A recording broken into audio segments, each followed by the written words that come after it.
ஓம்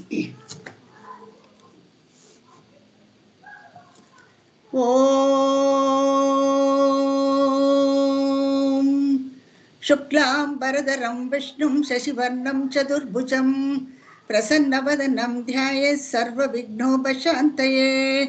குருர் பிரம்மா குருர் விஷ்ணு குருர் தேவோ மகேஸ்வரः குரு சாட்சாத் பரம் பிரம்ம தஸ்மை ஸ்ரீ குரவே நமः. கிருஷ்ணாய வாசுதேவாய தேவகி நந்தனாய ச நந்தகோபகுமாராய கோவிந்தாய நமோ நமः. ஆதௌ தேவகி தேவி கர்ப்பஜனனௌ கோபிகృஹே பாலனம் மாயாபூதன ஜீவிதாபஹரணோ கோவர்தனோத்தாரணோ கம்சச்சைதன கௌரவாதிஹனனோ குந்தி சுதா பாலனம் ஏதத் பாகவதம் புராணகதிதம் ஸ்ரீகிருஷ்ண லீலாமிருதம்.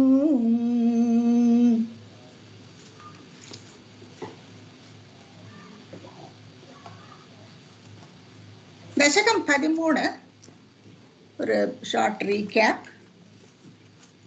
இப்போ ஸ்லோகம் 1ல ஹிரண்யாக்ஷனுடைய முழங்கால் அளவுக்கு தண்ணி இருக்கு. அவன் பகவான் ஹரியை தேடிக்கிண்டு அந்த சமயம் பார்த்து நாரதர் திசை திருப்புறார் வந்துட்டோம். அவனுடைய பலத்தை புகழ்ந்துட்டோம். பகவானுடைய பலத்தை நந்தன், அதாவது சனைரூச்சே நந்தன் தனுஜமப்பி நிந்தன்கிறார். நிந்தன் பகவானுடைய பலத்தை நிந்திச்சிட்டோம். அவருடைய பலத்தை அவர் புகழறாராம். இந்த மாதிரி அது ரொம்ப அழகா எழுதியிருக்கார் ஸ்ரீமன் பட்டத்திரி.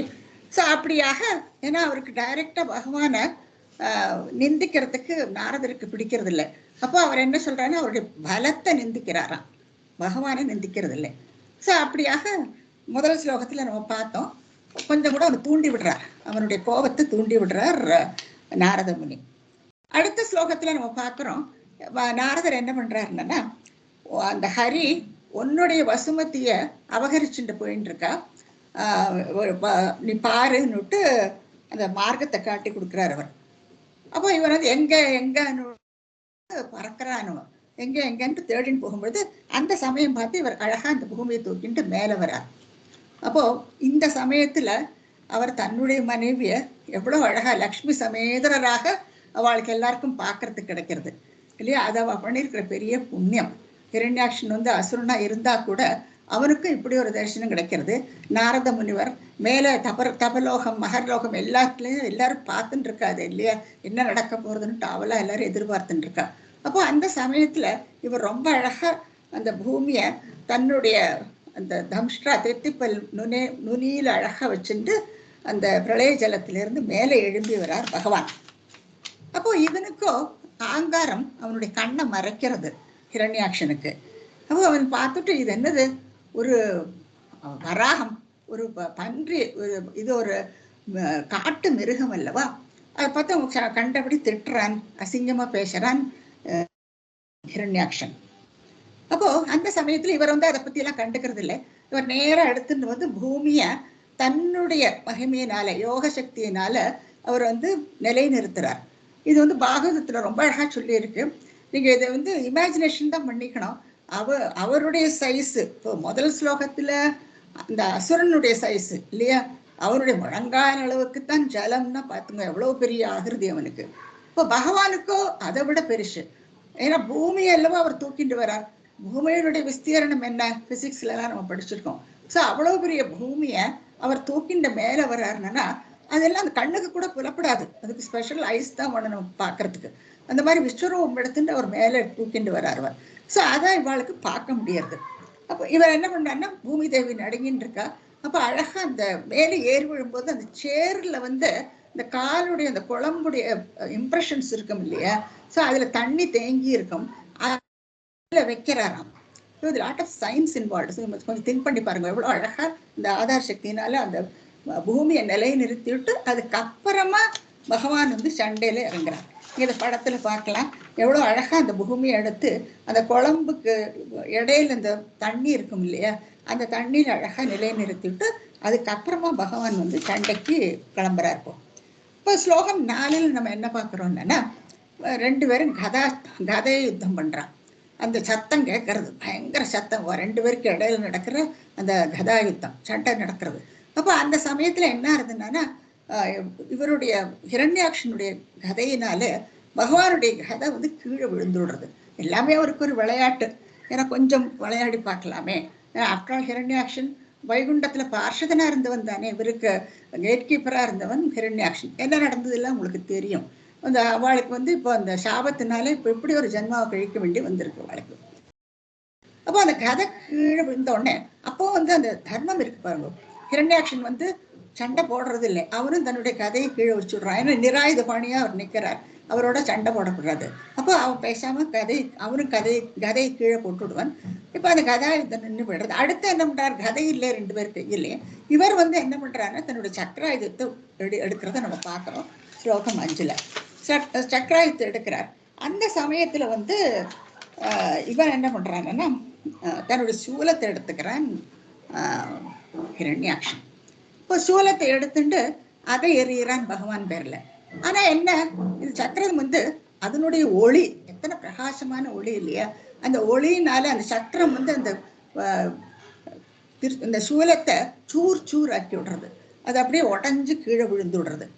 அதுக்கப்புறமா நம்ம பார்க்குறோம் இவனுக்கு பயங்கர கோபம், இவனுக்கு ஹிரண்யாக்ஷனுக்கு. ஏன்னா இப்போ சூலமும் கீழே விழுந்தாச்சு.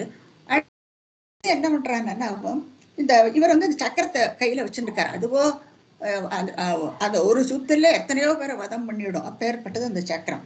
இவன் என்ன பண்றான்னா தன்னுடைய முஷ்டியினால குத்த தொடங்குறான் இப்போ. ஏன்னா இப்போ ஆயுதங்கள் எதுவும் இல்லை, பகவான் கையில அந்த சக்கரம் மட்டும்தான் இருக்கு. அப்போ முஷ்டியினால யுத்தம் பண்ண தொடங்குறான் ஹிரண்யாக்ஷன். அப்ப அந்த சமயத்துல எத்தனையோ மாயைகள் எல்லாம் காட்டுறான்.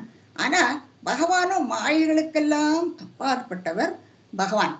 அப்போ அவருக்கு முன்னால இவனுடைய மாயை எதுவுமே சரியாறதில்லை. ஏன்னா அந்த இது ரொம்ப அழகா சொல்றார், அந்த சக்கரத்திலிருந்து வர அந்த ஒளி இருக்கு இல்லையா, அந்த ஒளி இந்த மாயெல்லாம் அப்படியே பொசுக்கி விடுறதான் கம்ப்ளீட்டா. அப்போ அவன் என்னெல்லாம் வித்தையெல்லாம் காட்டுறானோ உலகத்துல இருக்கிறவா பார்க்கறவாளுக்கெல்லாம் அதை மோகிக்க செய்யும். ஆனா பகவானோ மாயைகளுக்கெல்லாம் அப்பாற்பட்டவர், கலன் மாயைங்கிறார். சோ கலன் மாயன்னா அதுக்கெல்லாம் மேல இருக்கு. அவருக்கு முன்னால இவருடைய மாயை ஒன்றும் எடுபடி ஆகலை. அப்போ அதை எல்லாத்தையும் சூறாக்கி விடுறாரு அவர் கம்ப்ளீட்டா. இப்ப கடைசியில என்ன ஆகுதுன்னா அவன் காது நீங்க பார்க்கலாம், இந்த சண்டை முஷ்டியால சண்டை போட்டு இருக்கும் பொழுது அந்த கையை என்ன பண்றாரு பாருங்க, அழகா அந்த காதுக்கு கீழே ஒரு அடி கொடுக்குறாரு அவர் கடைசியா. ஏன்னா பிரம்மாலாம் வான் பண்ணிட்டு இருக்கா, இது ராத்திரி ஆறத்துக்கு முன்னால இந்த சந்தியாகாலம் முடிஞ்ச உடனே அவளுக்கு எப்பவுமே அசுரர்களுக்கெல்லாம் வரம் கூடுதலாகும். அப்போ அதுக்கு முன்னாலே எப்படியாவது வதம் பண்ணணும் இல்லையா. ஸோ அவ பயந்துன்னு இருக்கா, என்ன ஆகுமோ, இவரோ விளையாடிட்டு இருக்காரு அவன் கூட. கடைசியா என்ன பண்றாருன்னா தன்னுடைய கையினால அப்படியே ஒரு அடி கொடுக்குறாரு அவனுக்கு. இப்ப இதை பத்தி நான் இன்னைக்கு சொன்னேன், இங்கேயும் நிறைய எப்படி அவன் இம்மீடியட்டா விழுந்து செத்து போயிடுறான். இந்த காது கடியில வந்து எப்பவுமே இந்த ஸ்கல் போர்ஷன் வந்து ரொம்ப ஃபிம்சியா இருக்கும், அந்த இடத்துல வந்து எலும்பு ரொம்ப லேசா இருக்கும். இப்போ அந்த இடத்துல வந்து ஜென்ரலா அடிச்சானா என்ன ஆகும்னா அப்படியே நினைவு போயிடும் எல்லாருக்கும். ரொம்ப சீரியஸ் கேசஸ்ல அது மாதிரி மரணமும் ஏற்படலாம். ஸோ அப்படியாக இவன் வந்து ரத்தங்கைக்கு கீழே விழுந்து விழுத்த ஒரு அடியில அவன் விழுந்து விடுறான். ஸோ இதை வந்து ஸ்லோகம் 7ல் நம்ம பார்த்தோம். ஸோ ஸ்லோகம் இதில் அப்புறம் என்ன ஆகுதுன்னா இவனுடைய பயங்கரமான இந்த தேகம் விழுந்து கிடக்கு. அப்போ முனிவர்கள் எல்லாம் ஸ்லாகிக்கிறா, எல்லாரும் வந்து ஸ்துதிக்கிறா பகவானை. ஏன்னா அவனுக்கு அப்படி ஒரு மரணம் கிடைச்சிருக்கு இல்லையா. ஸோ அதுவும் அவன் பண்ணி இருக்கிற பாக்கியம். ஸோ அப்படியாக முனிவர்கள் எல்லாம் எல்லா லோகத்திலையும் அவ எல்லாரும் ஸ்லாகிக்கிறா, பகவானை ஸ்துதி பண்றா. அப்புறம் பகவானை பார்க்கிறார், இவருடைய அந்த உருவம் இல்லையா, அது பகவானோ யஜ்ஞ புருஷன், யஜ்ஞோகை விஷ்ணுகுன்ட்டு வேதம் சொல்றது. ஸோ அந்த யஜ்ஞ புருஷன் இப்போ வராக அவதாரம் எடுத்திருக்கார். அதான் ரொம்ப அழகா ஸ்ரீமன் பட்டத்திரி சொல்றார், அத்வர தனும். அத்வரம்னா யஜ்ஞம். ஸோ இவரோ யஜ்ஞ புருஷன் இல்லையா, அந்த யஜ்ஞ புருஷன் இப்போ வராக அவதாரம் எடுத்திருக்கார். இப்ப நம்ம பார்த்தானே வராகத்தை வராகமாத்தான் பார்ப்போம். ஆனா முனிவர்கள் பாருங்க, ஸ்லோகம் 8ல் நம்ம பார்க்கிறோம், அவா வந்து இந்த வராக ஸ்வரூபத்தை அந்த யஜ்ஞத்தோட கம்பேர் பண்றாப்போ இல்லையா. அதனால்தான் அவருக்கு யஜ்ஞவராக மூர்த்தின்ட்டு பேர் வருது அவருக்கு. அப்போ இந்த லாஸ்ட் வீக்ல இந்த ஸ்லோகத்தை நம்ம டீட்டெயில்டா பார்த்தோம். எப்படி ஒவ்வொரு அங்கங்களையும் யஜ்ஞ சாமானங்கள் இல்லையா, வஸ்துக்கள், யஜ்ஞத்துல எத்தனையோ வஸ்துக்கள் உபயோகிக்கிறோம். அதே மாதிரி யஜ்ஞ கர்மாக்களும் நிறைய உண்டு, ஸ்லோகம் நிறைய மந்திரங்கள் எல்லாம் உண்டு. ஸோ யஜ்ஞ கர்மாக்களுக்கெல்லாம் அழகா கம்பேர் பண்ணிட்டு நம்ம லாஸ்ட் வீக் பார்த்தோம். அதாவது அந்த தோல் இல்லையா, அந்த வராகத்தினுடைய தோல் சந்தஸ். சந்தஸை பத்தி டீட்டெயில்டா இன்னைக்கு காயத்ரி மந்திரத்தோட ஒப்பிட்டு நான் சொன்னேன். சந்தஸ்னா என்னன்ட்டு ஏற்கனவே நான் உங்களுக்கு சொல்லியாச்சு. ஸோ அந்த வராகத்தினுடைய அந்த தோல் இருக்கு இல்லையா, அது சந்தஸா. அதே மாதிரி அதுக்கு மேல இருக்கிற அந்த மயிர் கூட்டங்கள் இல்லையா, ரோமம், அந்த ரோமம் குஷகணம். குஷம்னா அது ஒரு புல். அந்த புல்லில் இந்த மேட்டெல்லாம் தயாரிப்போம். ஸோ அதை எப்பவுமே ஆசனமா உபயோகிப்பா முனிவர்கள் எல்லாம். அதுக்கப்புறம் அந்த யஜ்ஞத்துல எல்லாம் தர்பை சொல்றோம் இல்லையா, அதை நிறைய உபயோகப்படுத்துவோம். ஹோமத்துல இதுல எல்லாம் நிறைய உபயோகப்படுத்துவோம். ஸோ அந்த ரோமம் எல்லாம் தர்பை. அவளுடைய பெர்ஸ்பெக்டிவ் எப்படி இருக்கு பாருங்க. இப்ப நம்ம வராகத்தை பார்த்தா ஒரு பன்னியா தான் பார்ப்போம். ஆனா முனிவர்கள் எல்லாம் அந்த யஜ்ஞ புருஷனை அது யஜ்ஞ புருஷன் இந்த வராக ஸ்வரூபம் எடுத்தோன்னா அந்த வராகத்துல அவ எப்படி பாக்குறா, அந்த யஜ்ஞ பொருட்களையும் யஜ்ஞ கர்மாக்களையும் பாக்குறாளாம். இப்போ அதுதான் இங்க விசேஷம். அது மாதிரி அந்த வராகத்தினுடைய கண்ணு நெய்யா. அதே மாதிரி அந்த வராகத்தினுடைய இந்த 4 கால் இருக்கு இல்லையா, அந்த 4 காலும் 4 ரித்விக்குகள். நீங்க பார்க்கலாம் இல்லையா, 4 பேர் உட்கார்ந்து சுத்தி இந்த நெய்யெல்லாம் விட்டுட்டு இருப்பாவா அந்த ஹோமகுண்டத்தை சுத்தி. ஸோ அந்த 4 ரித்விக்குகள் தான் அதனுடைய காலு. அதே மாதிரி அந்த நெய்யை விழறதுக்கு சுருக்கு, ஸ்ருவம், இப்படி அந்த கரண்டிகளை யூஸ் பண்ணுவா. இது மரத்தினால ஆன கரண்டிகளாகும். அது நீங்க பார்த்துருப்பேன். அந்த அந்த ஸ்ருக்கன் ஸ்ருவம் அது எப்படி இருக்குன்னா அது லாங்கா இருக்கும். அந்த ஸ்பூன்லாம் பார்த்தேன்னா நீங்க, ஏன்னா அது யஜ்ஞகுண்டம் எல்லாம் பெருசா இருக்கும் இல்லையா. ஸோ அதுல மேலேருந்து அவ விட்டுட்டு இருப்பா, 4 பக்கத்துலேருந்தும் ரித்விக்குகள் விட்டுட்டு இருப்பா. கடைசியில என்ன எவ்வளவு நெய் கொண்டு வந்திருக்களோ எல்லாமே சேர்த்து விடுவா. அப்போ அதுக்கு இந்த 2 கரண்டிகளையும் அவ யூஸ் பண்ணுவா. அப்போ அந்த 2 கரண்டிகள் எப்படி நீங்க பார்த்தேன்னா அவருடைய முகத்தோட கம்பேர் பண்ணியிருக்கு. ரொம்ப அழகா பண்ணியிருக்கா, நீங்க பார்க்கலாம். இந்த வராகத்தினுடைய அந்த முகத்துல அந்த 2 கரண்டிகள், ஸ்ருக்கும் ஸ்ருவம், ஸ்ருவம், இது 2 என்னன்னு நீங்க பார்த்துருப்பேன்னு நினைக்கிறேன்னா. ஸோ ஜென்ரலா அது இந்த ஹோமத்துக்கு யஜ்ஞகுண்டத்துக்கு எல்லாம் நெய்ய விடுறதுக்கு அவ யூஸ் பண்ணுவா ரித்விக்குகள்லாம். ஸோ அதை முகத்துக்கு கம்பேர் பண்ணியிருக்கு. அடுத்து அதனுடைய நாக்கு. இப்போ நாக்கு நீங்க பார்க்கலாம், இந்த ஜென்ரலாக இந்த அனிமல்ஸ்க்கெல்லாம் அந்த நாக்கு ஒரு நம்மளோட மாதிரி கொஞ்சம் டிஃப்ரெண்டா இருக்கும். அப்போ அந்த நாக்கு அதுவும் ஒரு யஜ்ஞ பாத்திரம் தான் இங்க. ஸோ அது நெய் இது குடிக்கிறது இல்லையா, நெய் அப்படியே எடுத்து அது வயத்துக்குள்ள போகும் இல்லையா. ஸோ அது நாக்கு, ஜிஹ்வானா நாக்கு. அது கூட கிரகேன்னு சொல்றாரு, கிரகா ஜிஹ்வாயான்னு சொல்றாரு. அதுவும் ஒரு யஜ்ஞ பாத்திரம். அதுக்கப்புறமா அந்த நெய் உள்ள விழறது இல்லையா. அப்ப உதர இடா, உதரன்னா உதரம்னா அதனுடைய வயறு. ஸோ அந்த வயத்து பகுதி தான் அது இடாங்கிறது ஒரு யஜ்ஞ பாத்திரம். ஸோ அந்த யஜ்ஞ பாத்திரம் தான் அதனுடைய வயிற்று பகுதியாம். அதுக்கப்புறமா அந்த சோம ரசம், அந்த சோம ரசம்ங்கிறது அந்த ஃப்ளூயிடா இருக்கும். அந்த பகவானுடைய அந்த வீரியம், அது அமிர்தம்னு சொல்றோம் இல்லையா. ஸோ அந்த சோம ரசத்துக்கு கப்பு என்னன்னா கர்ணம், காது. இந்த 2 காதையும் பாருங்க, அது எப்படி கப்பு மாதிரியே இருக்கு. வராகத்தோட 2 காது. சரி, அவ என்ன அழகா பார்க்கறா அந்த வராகத்தை ஒரு யஜ்ஞத்துக்கு கம்பேர் பண்றா பாருங்க. ஸோ அது 2 காதும் அது அந்த சோமரசத்தை எடுத்துக்கிறதுக்குள்ள ஒரு யஜ்ஞ பாத்திரமும் அந்த காது 2. அதுக்கும் கடைசியா என்ன சொல்றாருன்னா உபசதக இஷ்டி.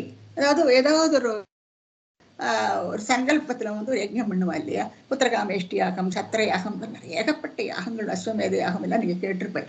ஸோ அந்த யாகத்துக்கெல்லாம் அதில் ஒரு பர்பஸ் இருக்கு. ஸோ அதுக்குள்ள மந்திரங்கள் எல்லாம் உண்டு. அது உபசதகன்னு சொல்லுவா. அது கழுத்து பகுதியில இருந்து காத்து, மூச்சு காத்தெல்லாம் இருக்கு இல்லையா, அந்த குழாய் எல்லாம் அங்கே இருக்கு.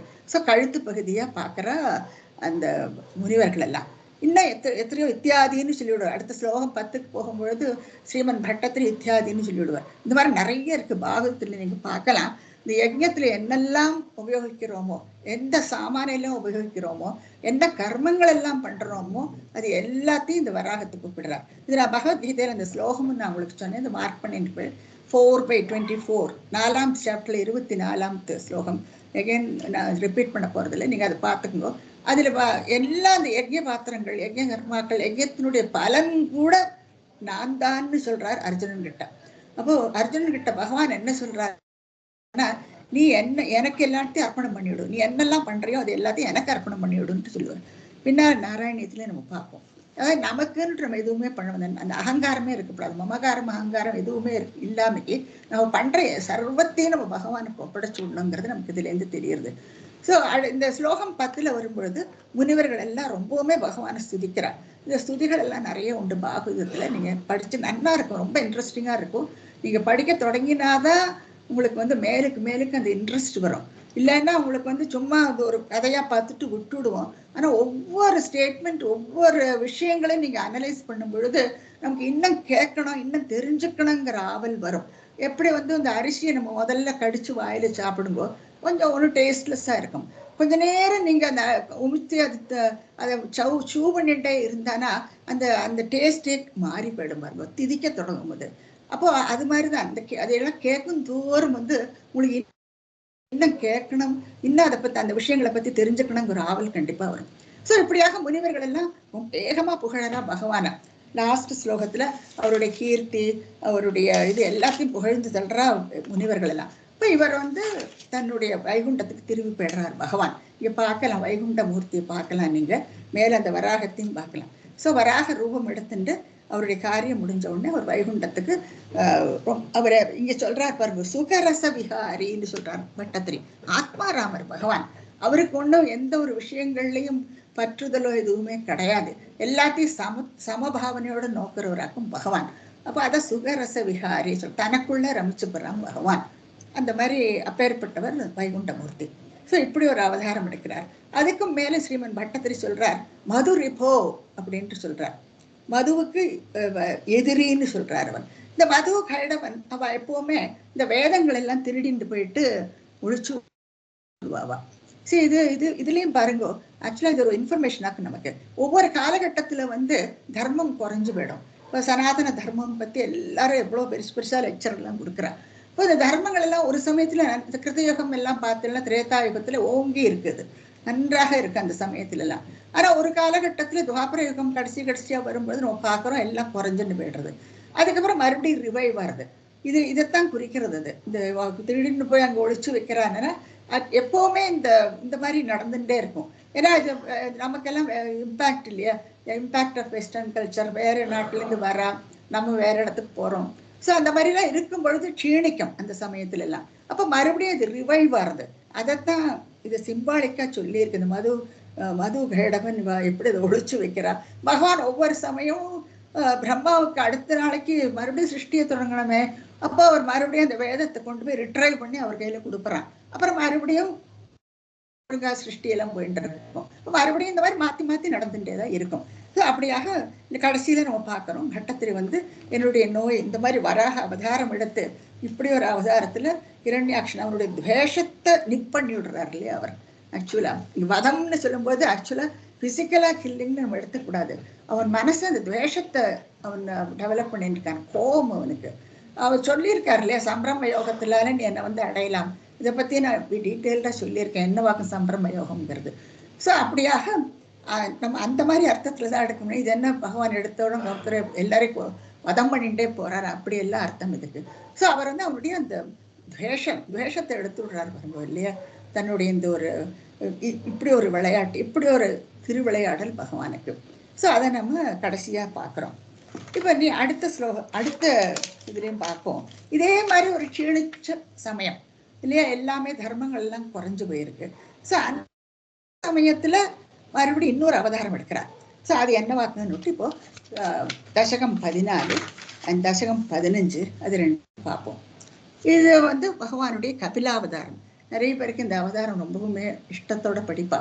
ஏன்னா இது நமக்கும் ஒரு நிறைய பாடத்தை கொடுக்கறது. பார்ப்போம், கூடிய அளவுக்கு எனக்கு தெரிஞ்சதை நான் உங்களோட ஷேர் பண்ணிக்கிறேன்.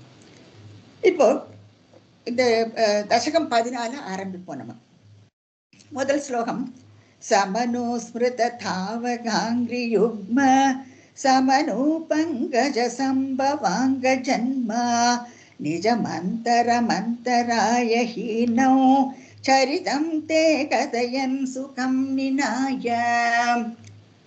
இப்போ பாருங்க, அந்த இன்ட்ரோடக்டரி பிக்சர் நீங்க கவனிச்சிருப்பேன். மனு சரித்திரம்னு போட்டு இங்க 2 பிக்சர்ஸ் ப்ரொஜெக்ட் பண்ணியிருக்கோம். நீங்க முதல்ல நீங்க பார்க்கலாம், விதுரர் மைத்ரேயர்கிட்ட கதை கேட்கிறார் இல்லையா. இது நம்ம ஏற்கனவே பார்த்தோம். இந்த அப்பதான் மைத்ரேயர் வந்து இந்த ஹிரண்யாக்ஷனுடைய கதையெல்லாம் சொல்றார். இந்த சனகாதிகள் வைகுண்டத்துக்கு போனது இதெல்லாத்தையும் நம்ம பார்த்தோம். ஸோ அதையெல்லாம் டீட்டெயில்டாக சொல்லிட்டு வரார் விதுரர். விதுரருக்கு மைத்ரேயர் சொல்றார். ஸோ மைத்ரேயர் வந்து அதை எல்லாத்தையும் சிரவணம் பண்ணிக்கிறார். அப்போ அவருக்கு வந்து அது கொஞ்சம் கூட ஒரு அலுப்பே தட்டுறதில்லை. இன்னும் அதை பத்தி சொல்லணும்ட்டு சொல்றார். அப்போ மைத்ரேயர் வந்து மனுவோட சரித்திரத்தை பத்தி ஆரம்பிக்கிறார். மனுவோட சரித்திரம் என்னவாக்கணுட்டா அதை பத்தியும் சொல்ல தொடங்குறார் விதுரருக்கு.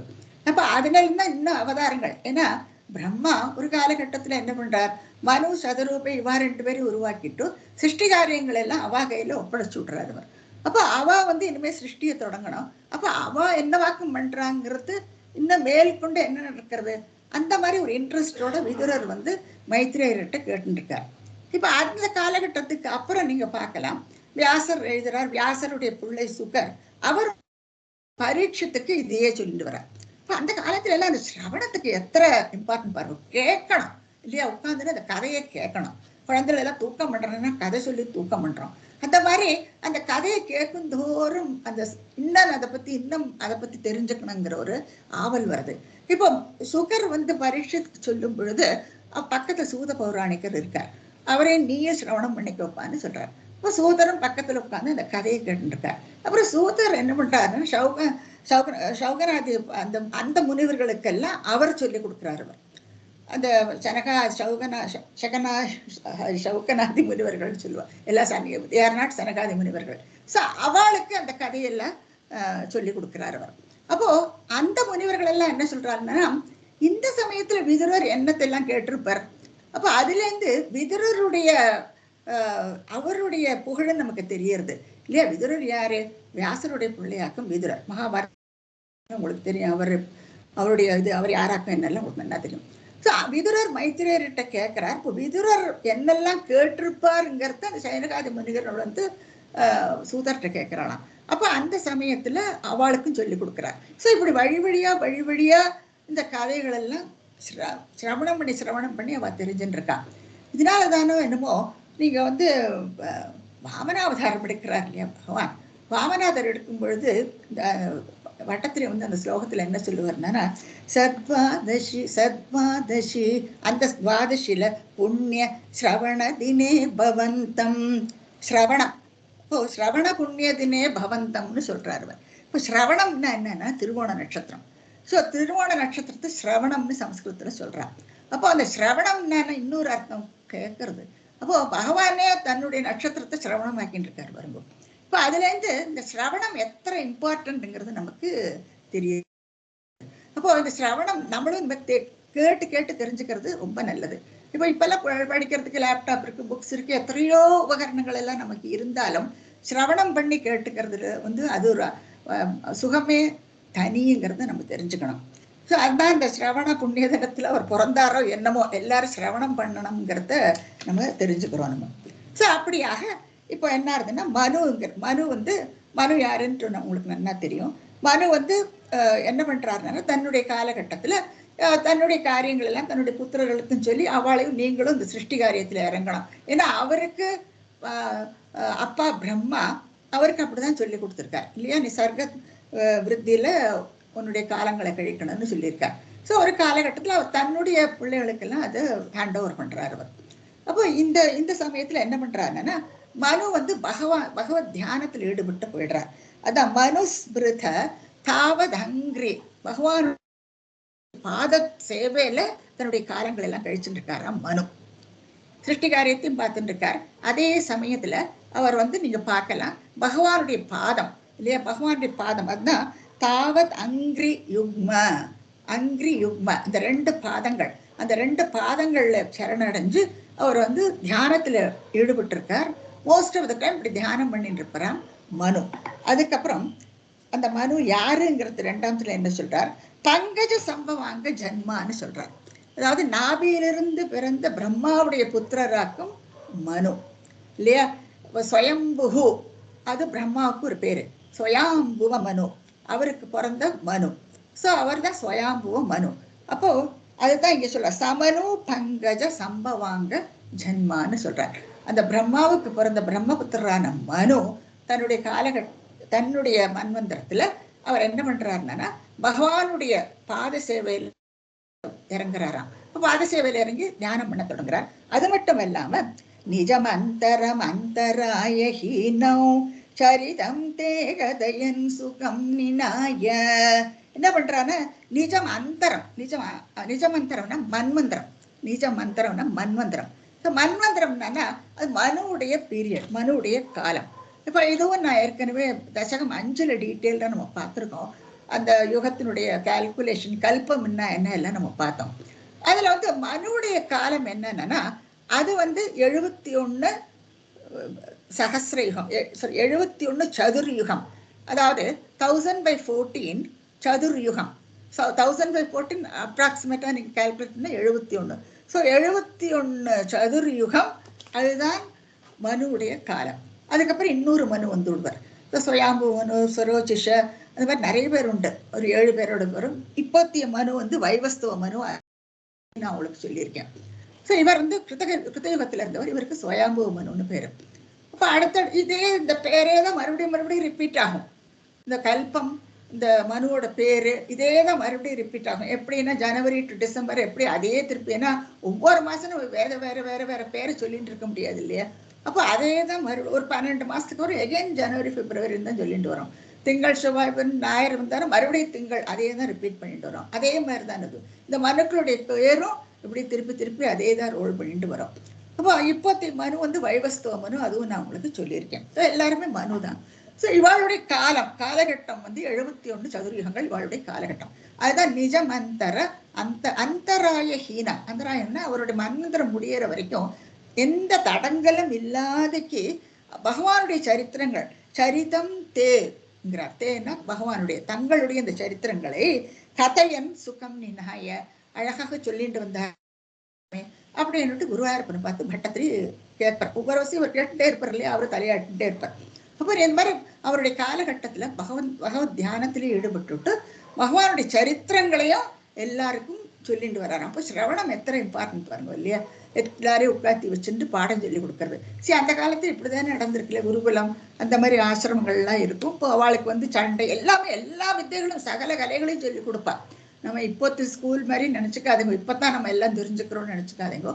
அந்த காலத்திலேயே அந்தந்த வித்தைகள் அந்தந்த இன்ட்ரெஸ்ட் என்ன இருக்கோ அவளுக்கு இந்த ஆச்சாரியர்கள் எல்லாம் சொல்லி கொடுப்பா. அர்ஜுனுக்கு வழக்கில் வில் வித்தை வழக்கில் எப்படி தெரியறது இல்லையா? எல்லா சர்வமும் எல்லா கலைகளும் தெரிஞ்சவா. 64 கலைகள் லிஸ்டா இருக்கு. இந்த டாக்டர்ஸ் இருந்திருக்கு, ஆயுர்வேதம், இந்த மெடிசன், அது எல்லா விதங்களும் அந்த காலத்துல இருந்திருக்கு. இப்பதான் இருக்குன்னு நினைக்காதீங்கோ, அந்த காலத்திலேயே எல்லாமே இருந்திருக்குங்கிறது நமக்கு தெரியணும். அப்போ அப்படியாக இவர் உட்கார்ந்துட்டு கதைகள் எல்லாம் பகவானுடைய சித்திரங்களை பத்தி சொல்லிட்டு வர்றாரு. இப்ப எத்தனை இன்ட்ரெஸ்டோட எல்லாரும் வந்து உட்காந்து கேட்டுட்டு இருக்கா இல்லையா? ஏன்னா எல்லாமே ஒரு நீதியை உரைக்கிறது வாழ்க்கை. ஏன்னா பகவானுடைய இந்த அவதாரங்கள் ஒவ்வொரு அவதாரத்திலையும் நமக்கு ஒரு பாடம் இருக்கு இல்லையா? அந்த ஒவ்வொரு காலகட்டத்துல என்னெல்லாம் நடந்திருக்கு எல்லா விஷயங்களையும் அவளுக்கு தெரிய வருது. ஸோ இப்படியாக தன்னுடைய காலத்தை வந்து மனு கழிச்சுட்டு இருக்காரு. இப்போ இதனாலதான் இந்த மனு சரித்திரத்தை நம்ம பார்த்தோம் முதல்ல. அதாவது மனு யாரு இல்லையா, அவர் என்ன பண்ணிட்டு இருந்தார், இப்போ இது போயின்னு இருக்கு. அப்புறம் அந்த ஹிரண்யாட்சவதம் வரும் பொழுதுதான் மனு அந்த இது விருத்தி பண்ண தொடங்கியிருக்காரு இல்லையா? எல்லாரும் சிருஷ்டிகள் எல்லாம் ஆரம்பிச்ச சமயம் பார்த்துதான் அது பூமி கீழுக்கு போறது. அங்க நடந்த விஷயங்கள் எல்லாம் நம்ம போன தசகத்துல நம்ம பார்த்தாச்சு. ஸோ அப்படியாக மீதி உள்ள காலத்தை சுயாம்பு மனு என்ன பண்றாருன்னா இந்த மாதிரி கதைகள் எல்லாம் சொல்லிட்டு கழிச்சுட்டு இருக்காங்க. ஸோ அதே சமயத்துல என்ன இருந்ததுன்னா சமயே கலு தத்ர கர்தமாக்கியோ த்ருஹிணச்சாய பவத்ததீய வாசாம் திருதசர்கரசோ நிசர்கரம்யோ பகவம் ஸ்தாமயுதம் சமாசிஷேபே. அதே சமயத்துல இப்பதான் ஆக்சுவலா நம்ம அவதாரத்துக்கு வரோம். நம்ம அதே சமயத்துல என்ன ஆகுதுன்னா சமயே கலு, அந்த சமயத்துல கர்த்தமாக்கியம் கர்த்தமர்ங்கிறவர் அவர் யாரு என்னன்னா துருஹிணச்சாய பவத் ததீய வாசாங் ததிய வச்சா அப்புறம் போட்டுக்கலாம். துருஹிணச்சாய பவகன்கிறார். அதாவது அவர் வந்து பிரம்மாவுடைய நிழலிலிருந்து வந்தவராம் கர்தமர். பிரம்மா ரொம்ப அழகாக எழுதி பண்ணியிருக்கா. பிரம்மா அதுக்கு பக்கத்துல நீங்க அந்த சாயா நிழலை பார்க்கலாம். ஸோ இது நிழலிலிருந்து உருவானவர். சரி, இது வந்து சிம்பாலிக்கா சொல்றது. நிழலிலிருந்து ஒரு அச்சல் அப்பா மாதிரியே இருக்கான் புள்ள சொல்றோம் இல்லையா? அப்போ அவருடைய இம்ப்ரெஷன் அவர் மாதிரியே இருக்காங்கிற மாதிரி. இப்போ என்னன்னா பிரம்மா ததிய அவர் சொன்னது பிரகாரம் இப்போ பிரம்மா என்ன சொல்றார், பிரம்மாவுக்கு ஆசை எப்பவுமே சிருஷ்டியை நல்லபடியா பண்ணணும். ஏன்னா பகவான் சொல்லியிருக்கார், பகவானுக்கு முதல் புள்ள பிரம்மா தான்.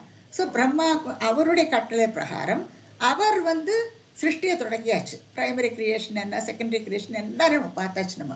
ஸோ சிருஷ்டி எல்லாம் அப்படி போயிட்டு இருக்கும்பொழுதுதான் மனு சதுரூபை அவ 2 பேர்த்தையும் அவர் ஒப்படைக்கிறார். இப்போ அந்த சமயத்துல இவாளெல்லாம் படைச்சிருக்காரு. இந்த 9 பிரஜாபதிகள் எல்லாம் பார்த்தோம் இல்லையா, தசகம் 10ல் சிவபெருமானை படைக்கிறார், சனகாதிகள், அதுக்கப்புறம் 9 பிரஜாபதிகள், அப்புறம் தர்மதேவர், அதுக்கப்புறம் கர்தமர், அப்புறம் வாணி, இப்படி பரிசையா போயிட்டே இருக்கு. அப்போ அந்த சமயத்துல இந்த கர்தமர் இவருடைய நிழலா. அப்படின்னா என்னன்னா இவர் கர்தமர்கிட்ட என்ன சொல்றார், அதே மாதிரி நீயும் நல்ல இது ஜனங்களை விருத்தி பண்ணணும் இல்லையா, சிருஷ்டி காரியங்களை நீயும் இறங்கணும். அதுதான் ததிய வாச்சா. அவருடைய அப்பாவுடைய சொல் பிரகாரம் இவரும் சிருஷ்டி காரியங்கள் இறங்குறதுக்கு அவருக்கு ஆசையா அந்த சமயத்துல. அதான் துருகிணகன பிரம்மா துருகிண சாய ததிய வாச்சா. சோ அவருடைய வாக்கு பிரகாரம் கர்த்தவர் என்ன பண்றாங்கன்னா திருத சர்க்கரசகன அவருக்கு சிருஷ்டி காரியத்துல ஒரு ஆசை உண்டாருது. அதுதான் அவருடைய நிழல் மாதிரின்னு சொல்றாரு. அப்போ அவரும் இந்த காரியத்தில் ஈடுபடணும். இப்போ சிருஷ்டி காரியத்தில் ஈடுபடுறது என்னன்னா அது ஒன்றும் அத்தனை ஈஸி இல்லை இல்லையா. அப்போ திருத சர்க்கரசக, அப்போ நிசர்கரம்யம்ங்கிறார். நிசர்கரம்யம் யாரு, பகவான். பகவானோ அது ரொம்ப அழகு சுந்தர், அவ்வளோ அழகா இருப்பார் பகவான். அப்போ பகவானை நோக்கி தியானம் பண்ண தொடங்குறாராம் கர்தமர். இப்போ பாருங்க, பிரம்மா கிட்டையும் என்ன சொல்றார், நீ சிருஷ்டி காரியத்தை ஆரம்பிக்கணும்னுட்டு அசரீரி கேட்கறது இல்லையா. அந்த தசகத்துல நம்ம பார்த்தோம், மகாவிஷ்ணு அசரீரியா உன்கிட்ட சொல்றார், நீ தொடங்கணும் இந்த காரியத்தைன்னுட்டு. அப்போ இவருக்கு என்ன பண்ணணும் தெரியல, எங்க ஆரம்பிக்கிறது என்ன பண்ணணும் ஒண்ணுமே தெரியறது இல்லை பிரம்மாவுக்கு. அப்ப என்ன சொல்றார், தவம் பண்ணுன்னு சொல்றார். உடனே தியானத்துல இறங்கி விடுறார் பிரம்மா. இப்ப கர்தமர் என்ன பண்றார், அதே மாதிரி அப்பா மாதிரியே இவரும் 10,000 வருஷங்கள் அந்த தவத்துல இறங்கி விடுறார். பாருங்க, பகவம்ஸ்தாம் ஆயுதம் சமாசிஷேவே, பகவானாகிய தங்களை நோக்கி ஸ்ரீமன் பட்டத்திரி குருவாயூரப்பனை பார்த்து சொல்றார். ஸோ தங்களை குறித்து கர்தமர் 10,000 வருஷங்கள் தவம் பண்ணினாராமே அப்படின்ட்டு குருவாயூரப்பனை பார்த்து கேட்பார். அவர் ஆமான்னு சொல்லுவார். ஸோ இந்த ஸ்லோகத்துல நம்ம பார்க்கலாம் கர்தமர் எப்படி அவருடைய நிழல்ல இருந்து பிறந்தவராகும் கர்தமர். ஸோ அவருக்கும் இந்த சிருஷ்டி பண்றதுல ஆவல், அவரும் அதுதான் திருத சர்க்க ரசகங்கிறார். அவரும் அதை ஆசைப்பட்டுக்கண்டு நிசர்க சரம்யம், பகவான் எப்பவுமே ரொம்ப அழகா இருப்பார். ஸோ அந்த அழகான பகவானை குறிச்சு அவரும் 10,000 வருஷம் தியானத்தில் ஈடுபட்டு போயிடுறாராம். அப்போ அப்பாவுக்கு தப்பாம புள்ள பாருங்க, அவரும் பிரம்மாவோ எதுக்கும் தியானத்தில் இறங்கி விடுறவர். அவ்வளவுதான், ஏதாவது ஒரு விஷயம் வந்ததுன்னா உடனே பகவத் தியானத்தில் இறங்கி விடு, அவருக்கு அதுக்கு விட கிடைக்கும். அவருக்கு அந்த தியானத்திலேயே எல்லாத்தையும் பகவான் என்ன நினைக்கிறார், அவரோட அப்பா மகாவிஷ்ணு இல்லையா. ஸோ அவருடைய எண்ணங்கள் என்னங்கிறத அவருக்கு அந்த தியானத்திலே தெரிஞ்சு போயிடும். அப்புறம் அதை மற்றவாளுக்கு சொல்லிக் கொடுப்பார் அவர். ஸோ அதே மாதிரி இப்ப கர்தமரும் அந்த சிருஷ்டி விஷயங்கள்ல அவருக்கும் அந்த ஆவல். ஸோ அந்த ஆவல்னால அவரும் 10,000 வருஷங்கள் தியானம். ஸோ இப்ப நம்மளுக்கு ஒரு மாதிரி புரிஞ்சிருக்கோம் இந்த சாயா எப்படி அவருக்கு இந்த நிழல்ல இருந்து பிறந்தாருன்ட்டு என்னத்துக்கு சொல்றாங்கிறது. இல்லாட்டா நம்ம சட்டுன்னு ஒரு குழந்தை படி நிழல் அதை எப்படி மாற்று, இந்த காலத்துல அப்படி அவ்வளவு ஈஸியா எல்லாத்தையும் எடுத்துக்க மாட்டான் இல்லையா. இது மாதிரி வேற மாதிரி குழந்தைகள் பிறக்கிறது இட்ஸ் டிஃப்ரெண்ட் ஃபினாமினன் இல்லையா அவ பாக்குறது. அப்ப அது மாதிரி இருக்கும்போது இப்படி வந்தாரு அங்கத்துல இருந்து போறா, இதுல எல்லாத்துக்குமே சமாதானம் சொல்றதுக்கு நம்ம தயாரா இருக்கணும் இந்த மாதிரி கேள்விகள் எல்லாம் வரும் பொழுது. ஸோ அப்படியாக இவரும் தியானத்தில் இறங்கி விடுறார். ஸோ பகவம் துவாம்ங்கிறார் ஸ்ரீமன் பட்டத்திரி. துவாம்னு தங்களை நோக்கி அயுதம் 10,000 அயுதம் சமாக 10,000 வருஷங்கள் சிஷேவே இவரும் சேவிக்க தொடங்கினாராம் கர்தமர். 10,000 வருஷங்கள் நேச்சுரல் சரௌண்டிங்ஸ் பாருங்க எத்தனை அழகா இருக்கு. சுத்தி சரஸ்வதி நதி கரையில உட்கார்ந்துட்டு தியானம் பண்றார் கர்தமர். இப்போ இந்த மாதிரி தியானத்துல எல்லாம் ஈடுபடுறவளுக்கு என்ன ஆகும், இவ அந்த தியானம் என்ன விஷயங்கிறது உங்களுக்கு தெரியும். நம்ம தசகம் 4ல் படிச்சிருக்கோம் இல்லையா, அஷ்டாங்க யோகம். எத்தனை விஷயங்கள் இருக்கு அதுல இல்லையா. சுகாசனம் இட்டுண்டு இந்திரியங்கள் எல்லாம் அடக்கி அவளுக்கு அதை தியானம் பண்ணி கான்சென்ட்ரேஷன் படிப்படியா இருந்து அப்போதான் பகவானை அவளுக்கு தியானிக்க முடியும். இது ஒரு பெரிய விஷயமாகும். ஸோ அந்த மாதிரி இருக்கும் பொழுது இந்திரியங்களெல்லாம் அடக்கி அடக்கி அடக்கி என்னாகும், அவளுக்கு வந்து இந்த சம்சாரத்துல ஈடுபாடே இல்லாதிக்கு போயிடும். ஏன்னா அதுலேயே அவ சுகமா இருக்க தொடங்கிடுவா. ஸோ பகவான் உள்ளையும் உள்ளையும் பாப்பா, பகவத் ஸ்வரூபத்தை உள்ள வச்சுட்டு தியானமும் பண்ணிட்டு இருக்கா. பகவானும் பிரத்யட்சமா நேர்ல வந்தாச்சுன்னா அதுக்கு மேல இந்த உலகத்துல என்ன இருக்கு நமக்கு இல்லையா, அந்த சுகத்துக்கு மேல வேற எந்த சுகமும் பெருசா தோணவும் செய்யாது. ஸோ இப்படியாக 10,000 வருஷங்கள் அந்த இயற்கையான சூழல்ல உட்கார்ந்துட்டு சரஸ்வதி நதிக்கரையில உட்கார்ந்துட்டு தியானம் பண்றாராம். இப்போ இந்த இன்னொரு கதையும் பாகவதத்துல உண்டு. இந்த சரஸ்வதி நதிக்கரையில் பகவான் வந்து ரொம்ப சந்தோஷப்படுறாராம். அப்போ அந்த இவருடைய தியானத்தை பார்த்து 10,000 வருஷம் இப்படி இந்த மாதிரி உட்கார்ந்து தியானம் பண்றாரு இல்லையா, அப்போ அதுல ஆனந்த கண்ணீர் விடுறாராம் பகவான். அந்த ஆனந்த கண்ணீர் சொட்டு சொட்டா விழுந்து அதுதான் பிந்து சரஸ்ங்கிற ஓடையாக அந்த சரஸ்வதி நதியில போறதா. அது பிந்து சரஸ்ன்னு சொல்லுவா அந்த இடத்த.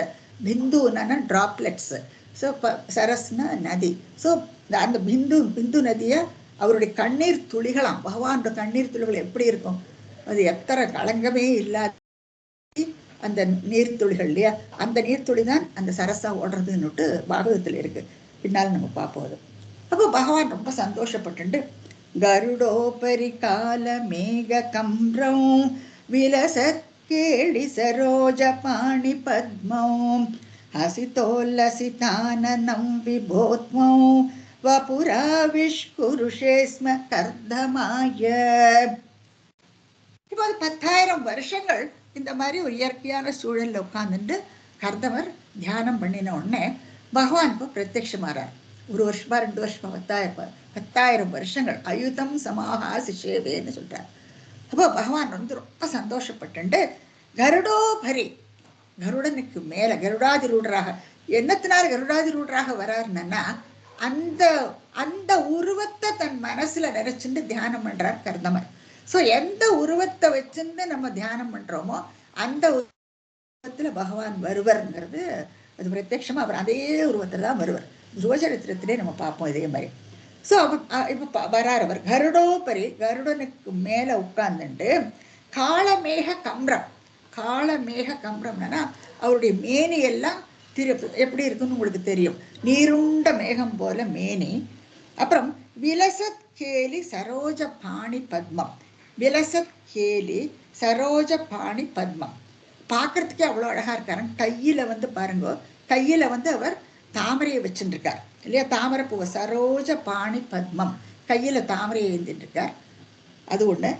அந்த அவருடைய பாடியை பார்த்தானா காளமேக கம்ரம், ரொம்ப அழகா இருக்கான். இந்த கரி அழகிய நீருண்ட மேகம் போன்ற நீல மேகம் எப்படி இருக்கும் அந்த மாதிரி மேனியில விலசத் கேலி சரோஜ பாணி பத்மம், கையில் அந்த பத்மத்தை வச்சுட்டு இருக்காரு.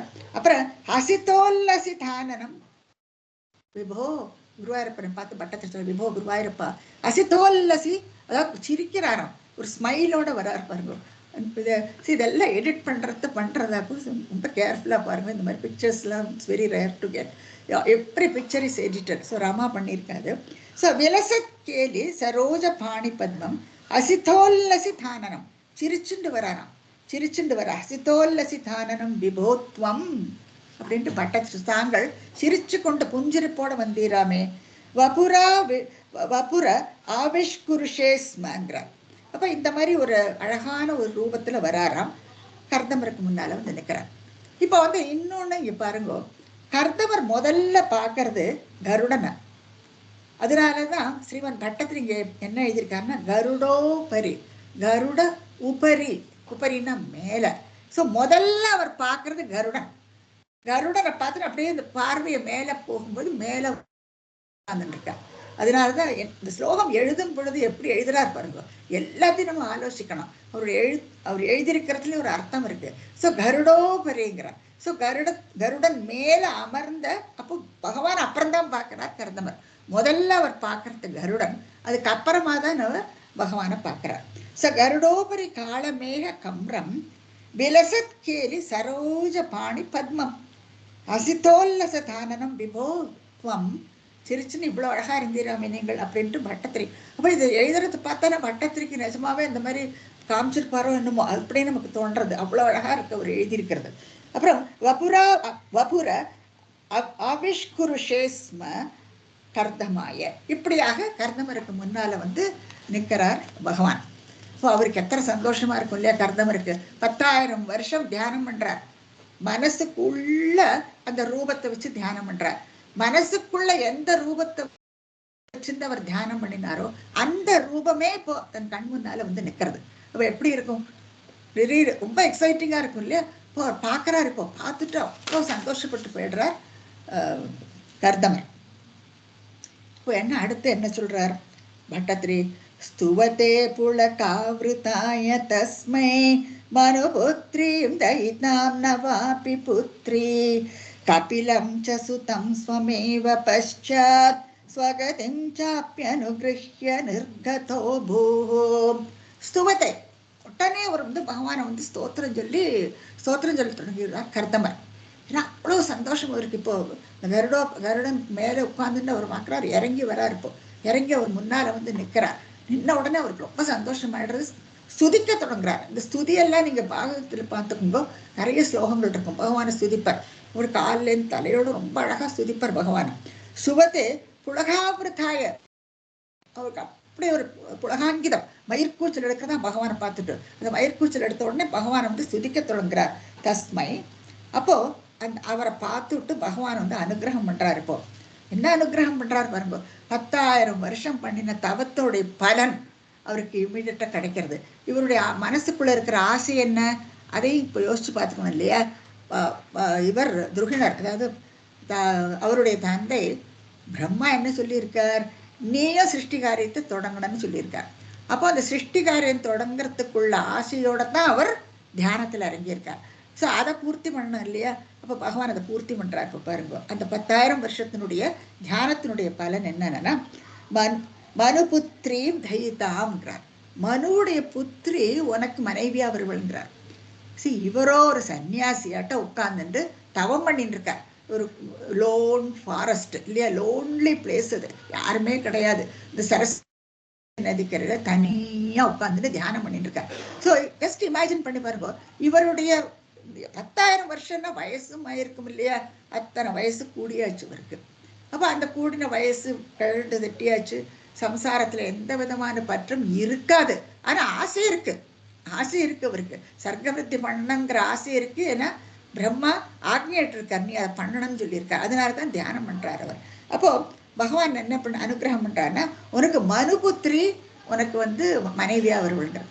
மனு யாரு? ராஜரிஷி. அவர் 7 தீபங்களுக்கு அதிபதி மனு.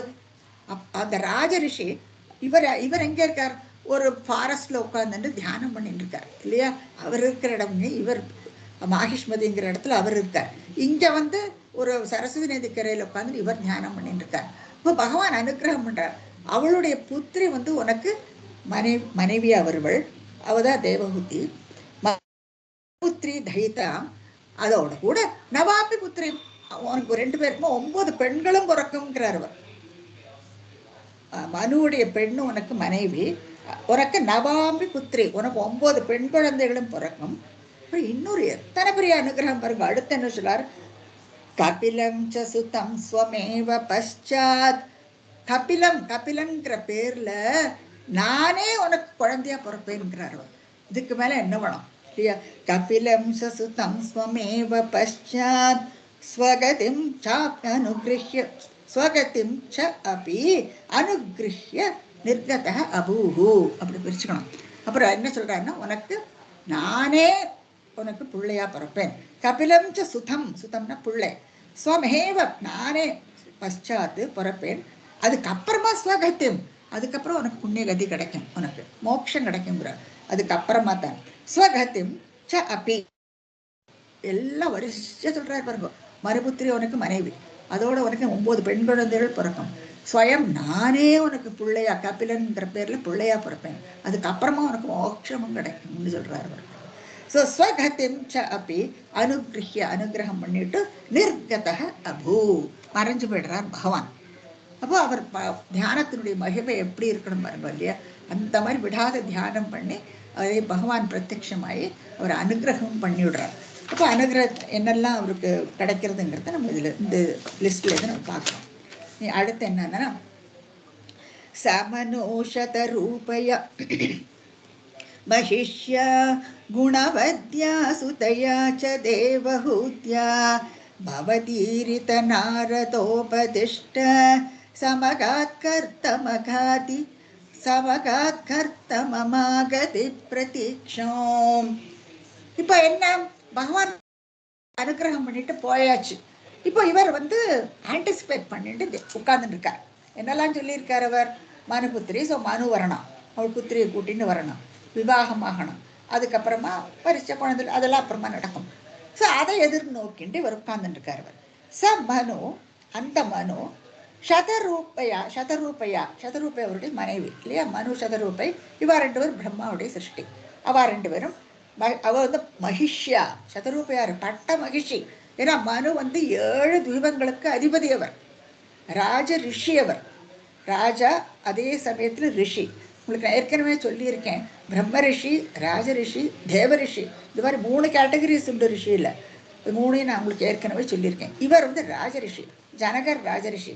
அவள ராஜ்ய பரிபாலனம் பண்ணிட்டும் இருப்பா, அதே சமயத்துல பகவத் தியானத்திலையும் இருப்பா, விஷ்ணு தியானத்திலையும் இருக்காவா.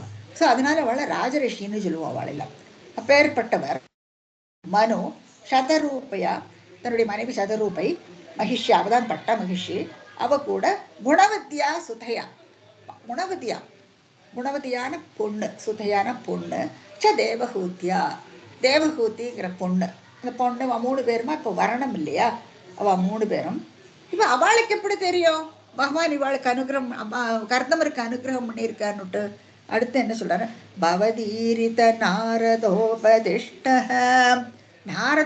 நாரதர் என்ன பண்றாருன்னா, அவர் போயிட்டு மனுகிட்ட போய் சொல்றார். நாரதர் எப்படி சொல்றார்?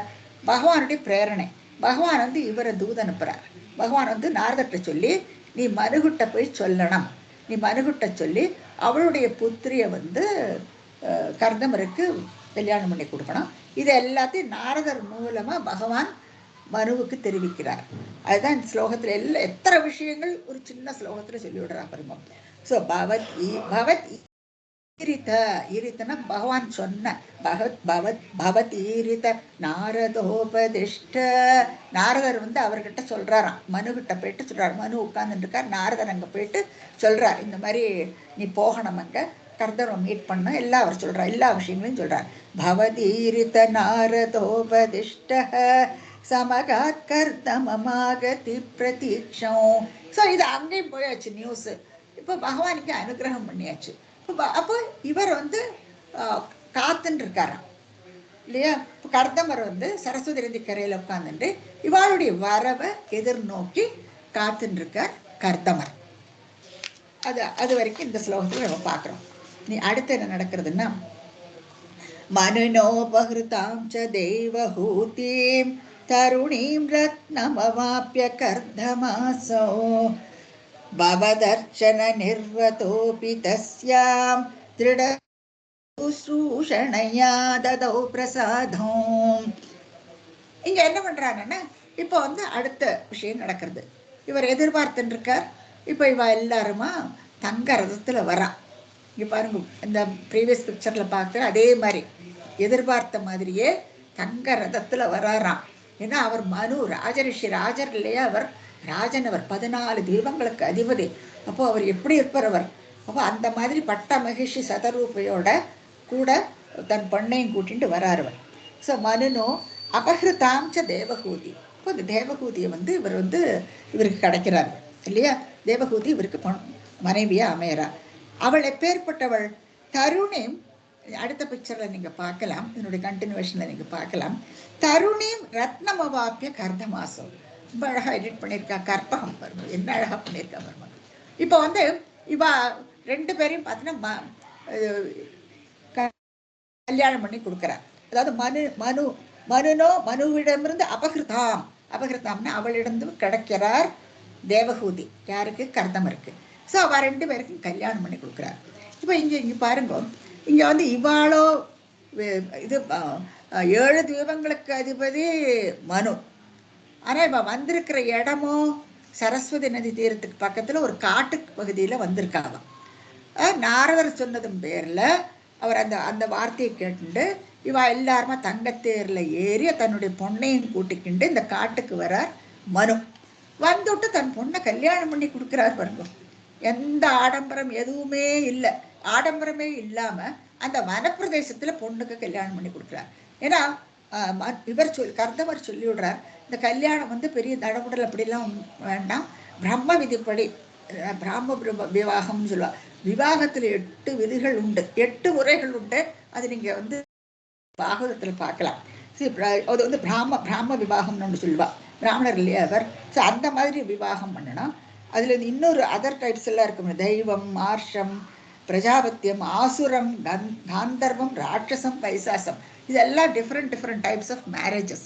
காந்தர்வ விவாகம் தெரியாத காலத்தன்மா கல்யாணம் பண்ணிக்க. இது மாதிரி பிசாச விவாகமா, பைசாச விவாகமா, ராட்சச விவாகமா, அவகரிச்சு, இந்த மாதிரி நிறைய டைப்ஸ் உண்டு. அதுல இவர் சொல்லிவிடுறார், இந்த முறையில நீ விவாகம் பண்ணணும்னுட்டு மனுகிட்ட சொல்றாரு.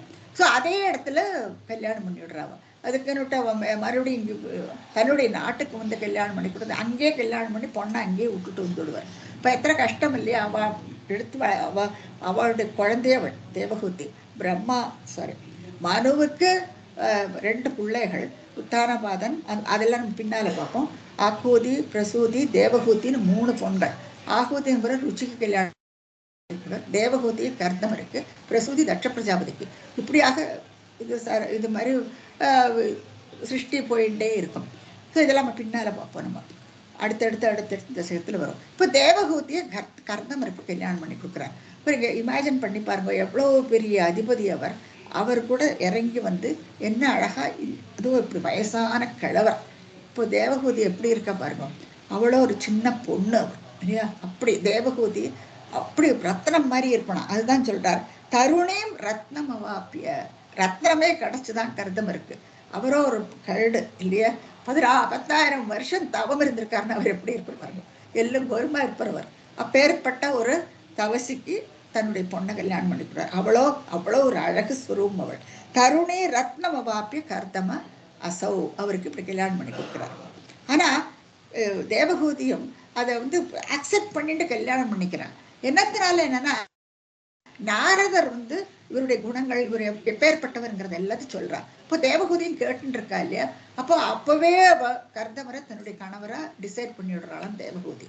எப்படி இருந்தாலும் இவர் தான் நான் கணவனா கட்டிப்பேன்னு விட்டு அந்த டைம்லயே அவளும் டிசைட் பண்ணி விடுறான். அதனாலதான் இந்த கல்யாணமும் நடக்கிறது. இல்லைன்னா நம்ம ரொம்ப ஆச்சரியமா இருக்கும், எப்படி இப்படி ஒரு வயசான ஒருத்தருக்கு போய் இப்படி கல்யாணம் பண்ணி கொடுக்கலாமா, இப்படியெல்லாம் நமக்கு தோணும் இல்லையா. இது யாருமே யோசிச்சு கூட பாக்குறது இல்லை பாருங்க. நாரதர் சொல்றார், நாரதருக்கு பகவான், இது எல்லாமே அவருடைய பிரேரணையில நடக்கிறது. ஸோ அவளும் அக்செப்ட் பண்ணிட்டு கல்யாணம் பண்ணிட்டு விடுறான். அதுதான் இங்கே வட்டத்தில் ரொம்ப அழகா சொல்றார், மனுனோபகிருதாம் ச தேவகூதிம் தருணீம் ரத்னமவாப்பிய கர்தமாசௌ, கர்தமக அசௌ. இப்போ கர்தமருக்கோ அவர் பேர்பட்டவர் நீங்க பார்க்கலாம் இந்த படத்துல.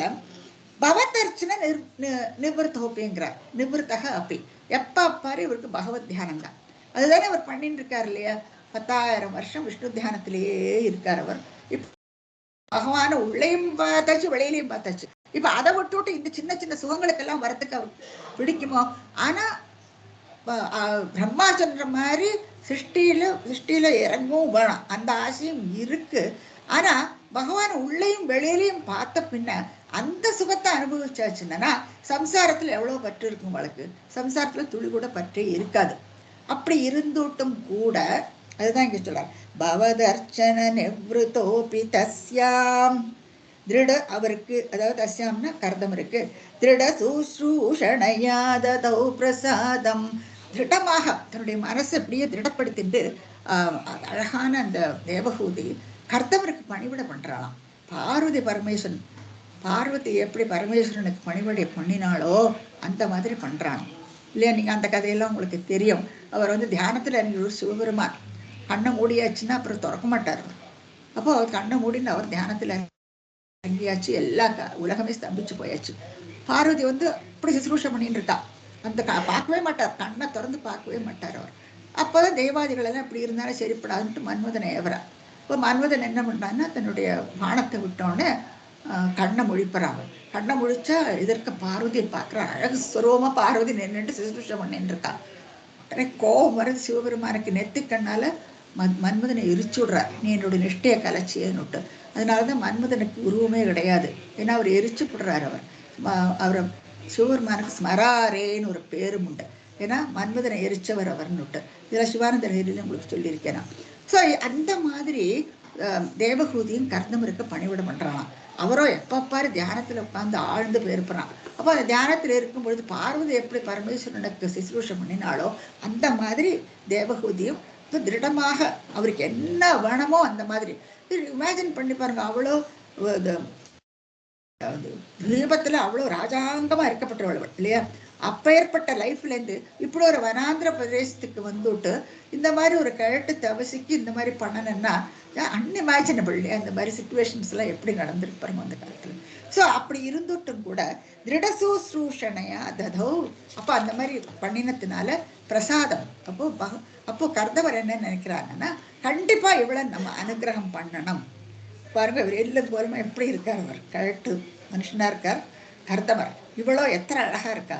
ஆனா அப்படி பண்ணினதுனால இப்ப கர்தவர் நினைக்கிறான், கண்டிப்பா நான் இவ்வளவு அனுகிரகம் பண்ணணும் அப்படின்னுட்டு டிசைட் பண்ணிக்கிறார் கர்தமர். அடுத்து என்ன இருந்ததுன்னா, சபுனத்வதுபாசன பிரபாவாத் தைதா காம கிருதே கிருதே விமானே வனிதா குல சங்குலோ நவாத்மா வியஹரத் தேவேஷு தேவஹூத்யா. இப்ப என்ன பண்றாங்க, துவதுபாசன பிரபாவாத்து, அதாவது கர்தமர் இப்ப 10,000 வருஷம் பகவத் சேவையில் இருந்திருக்கார், ஆராதனத்துல இருந்திருக்கார், தியானத்துல இருந்திருக்கார். அதுதான் இங்க சொல்றார், துவத் உபாசன பிரபாவாத்து, அந்த பிரபாவத்தினால தைதா காமகிருத்தே. இப்போ தைதான மனைவி, மனைவியினுடைய இச்சையை பூர்த்தி பண்றதுக்கோசரம் கிருதே விமானே, ஒரு விமானத்தையே உருவாக்குறாராம் கர்தமர். இப்போ இங்க பாருங்க, தேவகூதி அவளுக்கும் வயசாயிடுச்சு இல்லையா? அவரு கூட இருந்து இருந்து இருந்து சிசுரூஷ பண்ணி பண்ணி பண்ணி முகத்துல இருக்கிற பொலிவெல்லாம் இழந்து போயாச்சு. ஒண்ணு அவளுக்கு கழுது தட்டின்ட்டு எப்படியோ இருக்கா.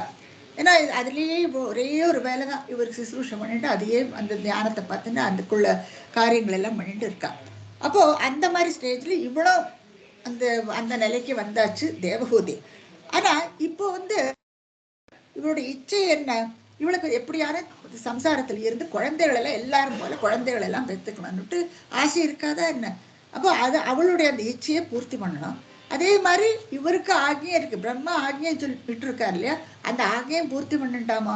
இது ரெண்டுமா கருதி இவர் என்ன பண்றாங்கன்னா, மனைவி கிட்ட சொல்றா, நீ அந்த பிந்து சரஸ்ல போயிட்டு நீ ஸ்நானம் பண்ணினா, ஸ்நானம் பண்ணி உனக்கு நல்ல உருவம் கிடைக்கும், உன்னுடைய இளமை மறுபடியும் திரும்பி வந்து விடும்னு சொல்றா. இதெல்லாம் பாகவதத்துல இருக்கு, நீங்க படிச்சுக்கலாம் நீங்க. இப்போ பிந்து சரஸ் என்னன்னு நான் சொன்னேன். பகவான் அவருடைய ஆனந்த கண்ணீராம் அந்த பிந்து சரஸ். அந்த ஓடை ரொம்ப பளிச்சு ஸ்பஷ்டமா இருக்குமா தண்ணி எல்லாம். இப்போ அதுல போய் குளிக்கிறா. அதுல வித்யாதர ஸ்திரீகள் சுத்தி இருக்கா எல்லாரும்.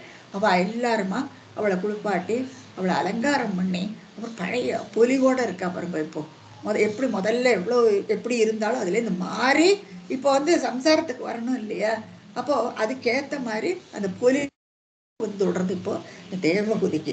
அதுக்கப்புறமா இவர் என்ன பண்றாங்கன்னா, அவருடைய இச்சையை பூர்த்தி பண்றதுக்கோசரம் என்ன பண்றாங்க, தைதா காம கிருத்தே, காம கிருத்தேன்னு அவருடைய காமத்தை பூர்த்தி பண்ணணும். அதுக்கோசரம் கிருத்தே விமானே, கிருத்தே கிருத்தே 2 தடவை வருது, 2 தடவை வித்தியாசம் இருக்கணும். கிருத்தே விமானே, விமானத்தை படைக்கிறார். கற்பகம் எடிட் பண்ணியிருக்கார், ரொம்ப அழகா பண்ணியிருக்கா பாருங்க. இது பிளாக் அண்ட் ஒயிட்ல இருந்தது, கலர்ஸ் பண்ணியிருக்கா அவள். இப்போ அந்த விமானத்தை பார்த்தா நமக்கு கூட ஹனிமூன் போன போல ஆசையா இருக்கு, அவ்வளோ அழகா இருக்கு பாருங்க அந்த விமானம். அப்போ இப்போ இவ 2 பேரும் ஹனிமூன் கிளம்பிடுறா இதுல, கர்தமரும் தேவகூதியும். அப்போ இவ்வளோ அழகான ஒரு விமானம், அது எப்படி அவரால் அந்த மாதிரி பண்ண முடிஞ்சது? அதைத்தான் ஸ்ரீமன் பட்டத்திரி சொல்றார், துவத் உபாசன பிரபாவாத்து, உங்களை உபாசனை பண்ணின அந்த மகிமையினால அவரால் இது பண்ண முடிஞ்சுதான். கிருதே விமானே, அந்த விமானத்துல இவரும் கிளம்பி விடுறார். சரி, வனிதா குல சங்குலோ, வனிதா குல சங்குலோ சுத்தி பாருங்க, எத்தனை பேர் பணிவிட செய்யறதுக்கு எல்லாரும் வித்யாதர ஸ்திரீகள், கந்தர்வ ஸ்திரீகள் எல்லாரும் சுத்தி இருக்கா. அவ்வளோ அழகான அதுல எல்லா சர்வமும் இருக்குமா அந்த விமானத்துல. அது ஒரு சார்ட்டர்டு ஃபிளைட்னு வச்சுக்கோங்களேன், எல்லா விதமான சௌகரியங்களும் 2 பேருக்கு இருக்கு அந்த விமானத்துல. ஸோ வனிதா குல சங்குல எல்லாரும் சுத்தி வாழ்க்கை எல்லாம் பண்றதுக்கு தயாரா காத்து நிற்கிறான். நவாத்மா அவன் வந்து புதுசா உருவம் கிடைச்சாது. பிந்து சரஸ்ல ஸ்நானம் பண்ணி பொலிவோட வந்து அதுல ஏறிக்கிறா தேவகூதி. வியகரத் தேவபதேஷு தேவகூத்தியா. அப்போ இப்படியாக ரெண்டு பேருமா வலம் வரானாம். தேவபதேஷு தேவ மார்க்கங்கள்.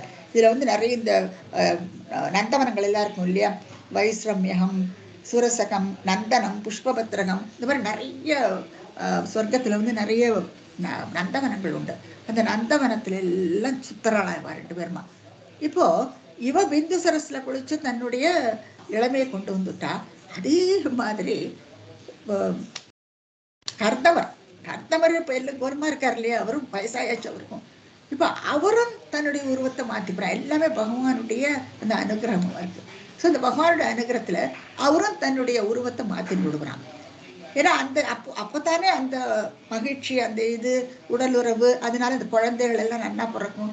சரி, எல்லாத்துக்கும் ஒரு இது இருக்கு இல்லையா, எப்படி இருக்கணும், எப்படி இருந்தா அந்த குழந்தைகள் எப்படி பிறக்கும், எவ்ரிதிங் இஸ் டிசைடட். ஸோ தானும் அந்த உருவத்தை எடுத்துப்பார். இதை நம்ம அடுத்த ஸ்லோகத்துல பார்க்கலாம்.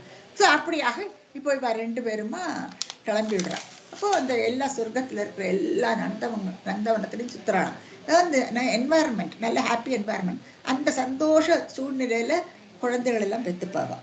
அடுத்த ஸ்லோகம் என்ன ஆகுதுன்னா பாருங்க. शतवर्षमतप्यतीत्य सोऽयो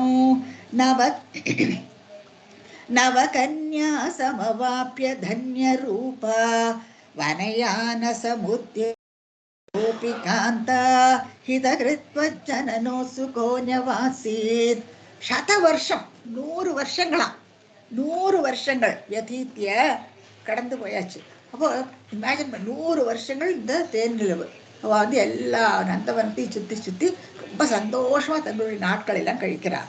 சதவர்ஷம் அத வியதீத்திய எல்லாம் அது பாட்டுக்கு போயிட்டே இருக்கு. ச அயம் நவகன்யா சமவாப்பிய தன்யரூபா. தன்யரூபானா இந்த இவளுக்கு வந்து 9 பெண் குழந்தைகள் பிறக்கிறது. இந்த 9 பெண் குழந்தைகளை நீங்க பார்க்கலாம். இங்க 9 இத்தனை வருஷங்கள் இருக்கா இல்லையா, ஒன்றும் அடுத்தடுத்து 9 பெண் குழந்தைகள் பிறக்கிறது. இப்போ அது எப்படி என்னன்னா நவாத்மான்னு சொல்றா இல்லையா. இப்போ இவரும் புதிய உருவத்தை எடுத்துக்கிறார். யாரு? கர்தமர். இப்போ அதுக்கு 2 அர்த்தம் உண்டு. இந்த நவாத்மாங்கிறது என்ன 2 அர்த்தம் என்னன்னா, இப்போ 9 குழந்தைகள் பிறக்கிறதுக்கு 9 விதமான ரூபங்கள் எடுத்துக்கிறார். அதாவது டிஃப்ரெண்ட் போஸ்டர்ஸ், ஒவ்வொரு ட்ரெஸ் மாதிரி இதெல்லாம் நீங்களே இமேஜின் பண்ணி பார்த்துக்கோ. ஸோ நிறைய அர்த்தங்கள் உண்டு இதுல. ஸோ நவகன்யாக 9 கன்னிகைகள் சமமவாப்பிய ஒரே காலத்துல வல்லம் பிறக்கிறா. தன்ய ரூபாக, அதாவது சதரூபிக்கு தேவகூதிக்கு பிறக்கிறா 9 பேரும். அப்புறம் இப்ப என்ன 9 குழந்தைகள் பிறந்தாச்சு. இந்த குழந்தைகள் பிறந்த உடனே இப்ப என்ன நினைக்கிறார் கர்தமர்? வனயானசமுத்யதோபி. இப்போ தான் மறுபடியும் போய் வனத்துக்கு போயிட்டு பழையபடி தியானத்துல தொடங்கணும் அப்படின்ட்டு ஒரு நினைவு தொடர்ந்து இருக்கு. ஏன்னா இவர் தியானத்துல இருந்து இருந்து இருந்து இவருக்கு அதுலதான் இஷ்டம் இல்லையா, அதுல கிடைக்கிற ஆனந்தமே தனி. அப்போ இப்போ 100 வருஷங்கள் கழிச்சு குழந்தைகளும் பிறந்தாச்சு. இப்போ அவர் என்ன நினைக்கிறாருன்னா, இவருடைய இச்சையை பூர்த்தி பண்ணியாச்சு, அதனால மறுபடியும் நான் மனத்துக்கு போயிட்டு மறுபடியும் இந்த தியானத்தை தொடங்கணும். வனயான சமுத்தியதோபி காந்தா. ஆனா என்ன, காந்தா மனைவி ஆட்கள் என்ன சொல்றாங்கன்னா, அவளுடைய ஹிதகிருத், அவளுடைய மனசாந்திக்கோசரம் ஜனனோத்சுக நிவாசித்து. ஜனனம்ங்கிறார். யாரு ஜனனம்? பகவான் நானே உனக்கு நான் பிள்ளையா பிறப்பேன்னு சொல்லி இருக்கார் இல்லையா, அனுகிரகம் பண்ணியிருக்கார். அதான் மேல நம்ம பார்க்கிறோம், கபிலரா நான் உனக்கு பிறப்பேன் அப்படின்ட்டு சொல்லியிருக்கார் அவர். அப்போ அதனால என்ன பண்றாங்கன்னா, ஜனனக உன்னுடைய ஜனனத்துக்கோசரம், அதுக்கோசரம் நிவாசி சுகமாக மறுபடியும் இருந்துடுறாளாம். கொண்டாடி சொல்ற, எனக்கு ஒரு புள்ள குழந்தை வேணும், 9 பெண் குழந்தைகள் பிறந்தாச்சு, நீ எனக்கு வந்து ஒரு பிள்ளையும் பிறக்கணும்னு அனுப்பிட்டு அவளும் வேண்டிக்கிறாள். இப்போ திடீர்னு காட்டுக்கு போயிட்டானா இதோட நின்று போய்டுறது. புரியுதுவா? 9 பேருக்கு கல்யாணம் பண்ணணும், இவ்வளோ காரியங்கள் இருக்கு இல்லையா. இப்போ ஒத்தைக்கு இருந்து என்ன பண்ணுவாள், இவரும் கூட இருந்து அந்த காரியங்கள் எல்லாம் நடத்தண்டாமா? அப்போ வச்சுட்டு எனக்கு ஒரு பிள்ளையும் வேணும், எனக்கு உபதேசம் பண்ணி எனக்கு எல்லாத்தையும் சொல்லி கொடுக்கறதுக்கு எனக்கு ஒரு எல்லாருக்கும் ஒரு புள்ள பிறக்கணும்னு ஒரு ஆசையும் உண்டு இல்லையா. அப்போ கேட்குறா தேவகூதி. தேவகூதி கேட்டோன்னா கர்தமர் அப்போ நின்றுடுறார் அவர். அப்போ அவளுடைய மனசாத்தி அட் சேம் டைம் அவருக்கு பகவான அனுகிரகம் பண்ணியிருக்கார். நானே கபிலராக உனக்கு பிறப்பேன்னு சொல்லியிருக்கார் அவர். ஸோ அந்த கபிலர் பிறக்கிறதுக்கோசரம் அவர் வெயிட் பண்ணுறாரு. அவர் போகிறதில்லை, காட்டுக்கு போகிறதில்லை, மறுபடியும் நாட்களை எல்லாம் தேவகூதியோட கழிச்சுட்டு இருக்கார் கர்தமர். இப்போ அடுத்து என்னன்னா, இப்போ என்ன சொல்றார் கர்தமர்? நிஜ பர்த்ருகிரா பவன் நிஷேவாம் நிரதாயாமத தேவ தேவஹூத்யாம் கபிலஸ்வமஜாயதா ஜனானாம் பிரதயிஷ்யன் பரமாத்ம தத்துவ வித்யாம். நிஜ பர்த்ருகிரா, பர்த்ருன்னா கர்தவர். கர்தவர் சொன்ன பிரகாரம் இப்போ கர்தவர் என்ன சொல்றார்? நான் காட்டுக்கு பொறுத்த அவர் தயாராகிடுறார் இல்லையா? அப்போ அவர் நிறுத்தி விடுறா, தேவகூதி வந்து போகப்படாதுன்னு சொல்லி நிறுத்தி விடுறா. அப்போ அவர் சொல்றாங்கன்னா பர்த்ருகிரா, அதான் அவர் சொன்ன பிரகாரம் பவன் நிஷேவா. இவ என்ன பண்றாங்கன்னா தேவகூதி பகவானை உபாசிக்க தொடங்குறார். அவர் சொல்றார், நீ வந்து பகவான் இப்போ உட்கார்ந்துட்டு நீ வந்து அவரை சேவிக்கணும், அவரை நீ கண்டு நிஷேவான்னு பகவத் சேவையில நீ இறங்கணும் போங்கிறார். அவர் தியானத்துல இருப்பார், இவர் நீ பகவானை எப்பவுமே நினைச்சுக்கோ. பவன் நிஷேவா, பவன்கிறது பகவான், குருவாயூரப்பனை பார்த்து சொல்றதாக்குதெல்லாம். சரி, நீ அவருடைய நினைவுல உன்னுடைய நாட்களை கழிக்கணும். பவன் நிஷேவா, அவருக்கு சேவை பண்ணிட்டு இருக்கணும். இவ்வளவுன்னா கர்தவருக்கு பண்ணினா அவர் அவருடைய இச்சையை பூர்த்தி பண்ணினார். இப்போ இவர் என்ன சொல்றாரு? நீ பகவானை நீ சேவிக்கணும். ஏன்னா அவரெல்லாம் பிறக்க போறார் இல்லையா? பவன் நிஷேவாம் நிரதாயாமத தேவ, குருவாயூரப்பனை பார்த்து பட்டத்திரி சொல்றார், தேவ குருவாயூரப்பா நிரதாயாமத தேவகூத்யாம். அப்போ அவள் வந்து அதே கர்தவர் சொன்ன மாதிரியே நிரதாயாமன ஈடுபடுறான். அவள் வந்து பகவத் சேவையில் ஈடுபட்டுடுறாள், பகவானையே ஆராதிக்க தொடங்குறா தேவகூதி. இப்போ அப்போ கபிலஸ்வமஜாயதா, அப்புறம் கபிலரா பிறக்கிறாராம். கடைசியா புள்ள பிறக்கிறது தேவகூதிக்கு. கபிலஹ துவம் அஜாயதாக துவம், தாங்கள் பிறந்தீராமே அப்படின்னுட்டு குருவாயூரப்பனை பார்த்து கேட்பார் ஸ்ரீமன் பட்டத்திரி. கபிலஸ்வமஜாயதா, எப்படி பிறக்கிறாராம்? என்னத்துக்கு பிறக்கிறார்? ஜனானாம் பரமாத்ம தத்துவ வித்யாம் பிரதயிஷ்யன்னு சொல்றார். ஜனங்களுக்கு பரமாத்ம தத்துவ வித்யாம், அந்த ஆத்ம ஞானத்தை போதிக்கிறதுக்கோசரம், ஆத்ம ஞானத்தை போதிக்கிறதுக்கோசரம் அவர் அவதாரம் எடுத்தாராம், அவர் பிறக்கிறாராம் தேவகூதிக்கு. இப்போ எத்தனை புண்ணியம் பண்ணியிருக்கா தேவகூதி இல்லையா? இப்போ இங்கே நீங்க யோசிக்கணும் பாருங்க, பகவானே இப்போ கபிலரா பிறந்து ரொம்ப அழகா எடிட் பண்ணியிருக்கா கற்பகம். அவரே தான் ஸ்வயம் பகவானே தான் இப்போ கபிலரா அவதாரம் எடுக்கிறார் அவர். அப்போ பகவானும் பாருங்க தன்னுடைய தாய் தந்தையை செலக்ட் பண்ணிக்கிறார் அவர். சரி, இவருடைய அவதாரத்துடைய பெருமை அதாகும். இப்போ என்னத்துக்கு கர்தமருக்கு அப்படி அவர் உபதேசம் அனுகிரகம் பண்றாருன்னா, ஒண்ணு சர்க்க விருத்தி இல்லையா, சிருஷ்டி காரியங்கள், அதுக்கு மனுடைய பொண்ணை நீ கல்யாணம் பண்ணிக்கணும், உனக்கு குழந்தை பிறப்பா இல்லை, நானே பிறப்பேன்னு என்னத்துக்கு சொல்றாருன்னா, அந்த அதுல இருக்கிற முக்கியமான காரணம் என்னன்னா, ஜனானாம் பரமாத்ம தத்துவ வித்யாம் பிரதயிஷ்யன்னு சொல்றார். ஜனங்களுக்கு இந்த பரமாத்ம தத்துவம் என்ன, இந்த ஆத்ம ஞானத்தை போதிக்கணும். இதுதான் சாங்கிய பிலாசபி. அடுத்து நம்ம பார்ப்போம் என்னவாக்கணும். அப்போ இந்த உபதேசம் பண்ணுறதுக்கோசரமே தான் அவர் பிறந்தாராம் பகவான். சாங்கிய பிலாசபி பற்றி நம்ம தெரிஞ்சுப்போம் அடுத்து. இப்போ அடுத்த தசகத்தில் இதெல்லாம் வரணும். அப்போ மெயினாக அவருடைய பிறப்பு இதுக்கோசரம் தான். அப்போ பகவானை செலக்ட் பண்ணிக்கிறார் வரும்போது யாருக்கு பிறக்கணும். இவர் ராமாயணத்தில் பார்க்கலாம் நீங்க. இப்போ ராமர் ஸ்ரீராமச்சந்திரர் பிறக்கிறார்.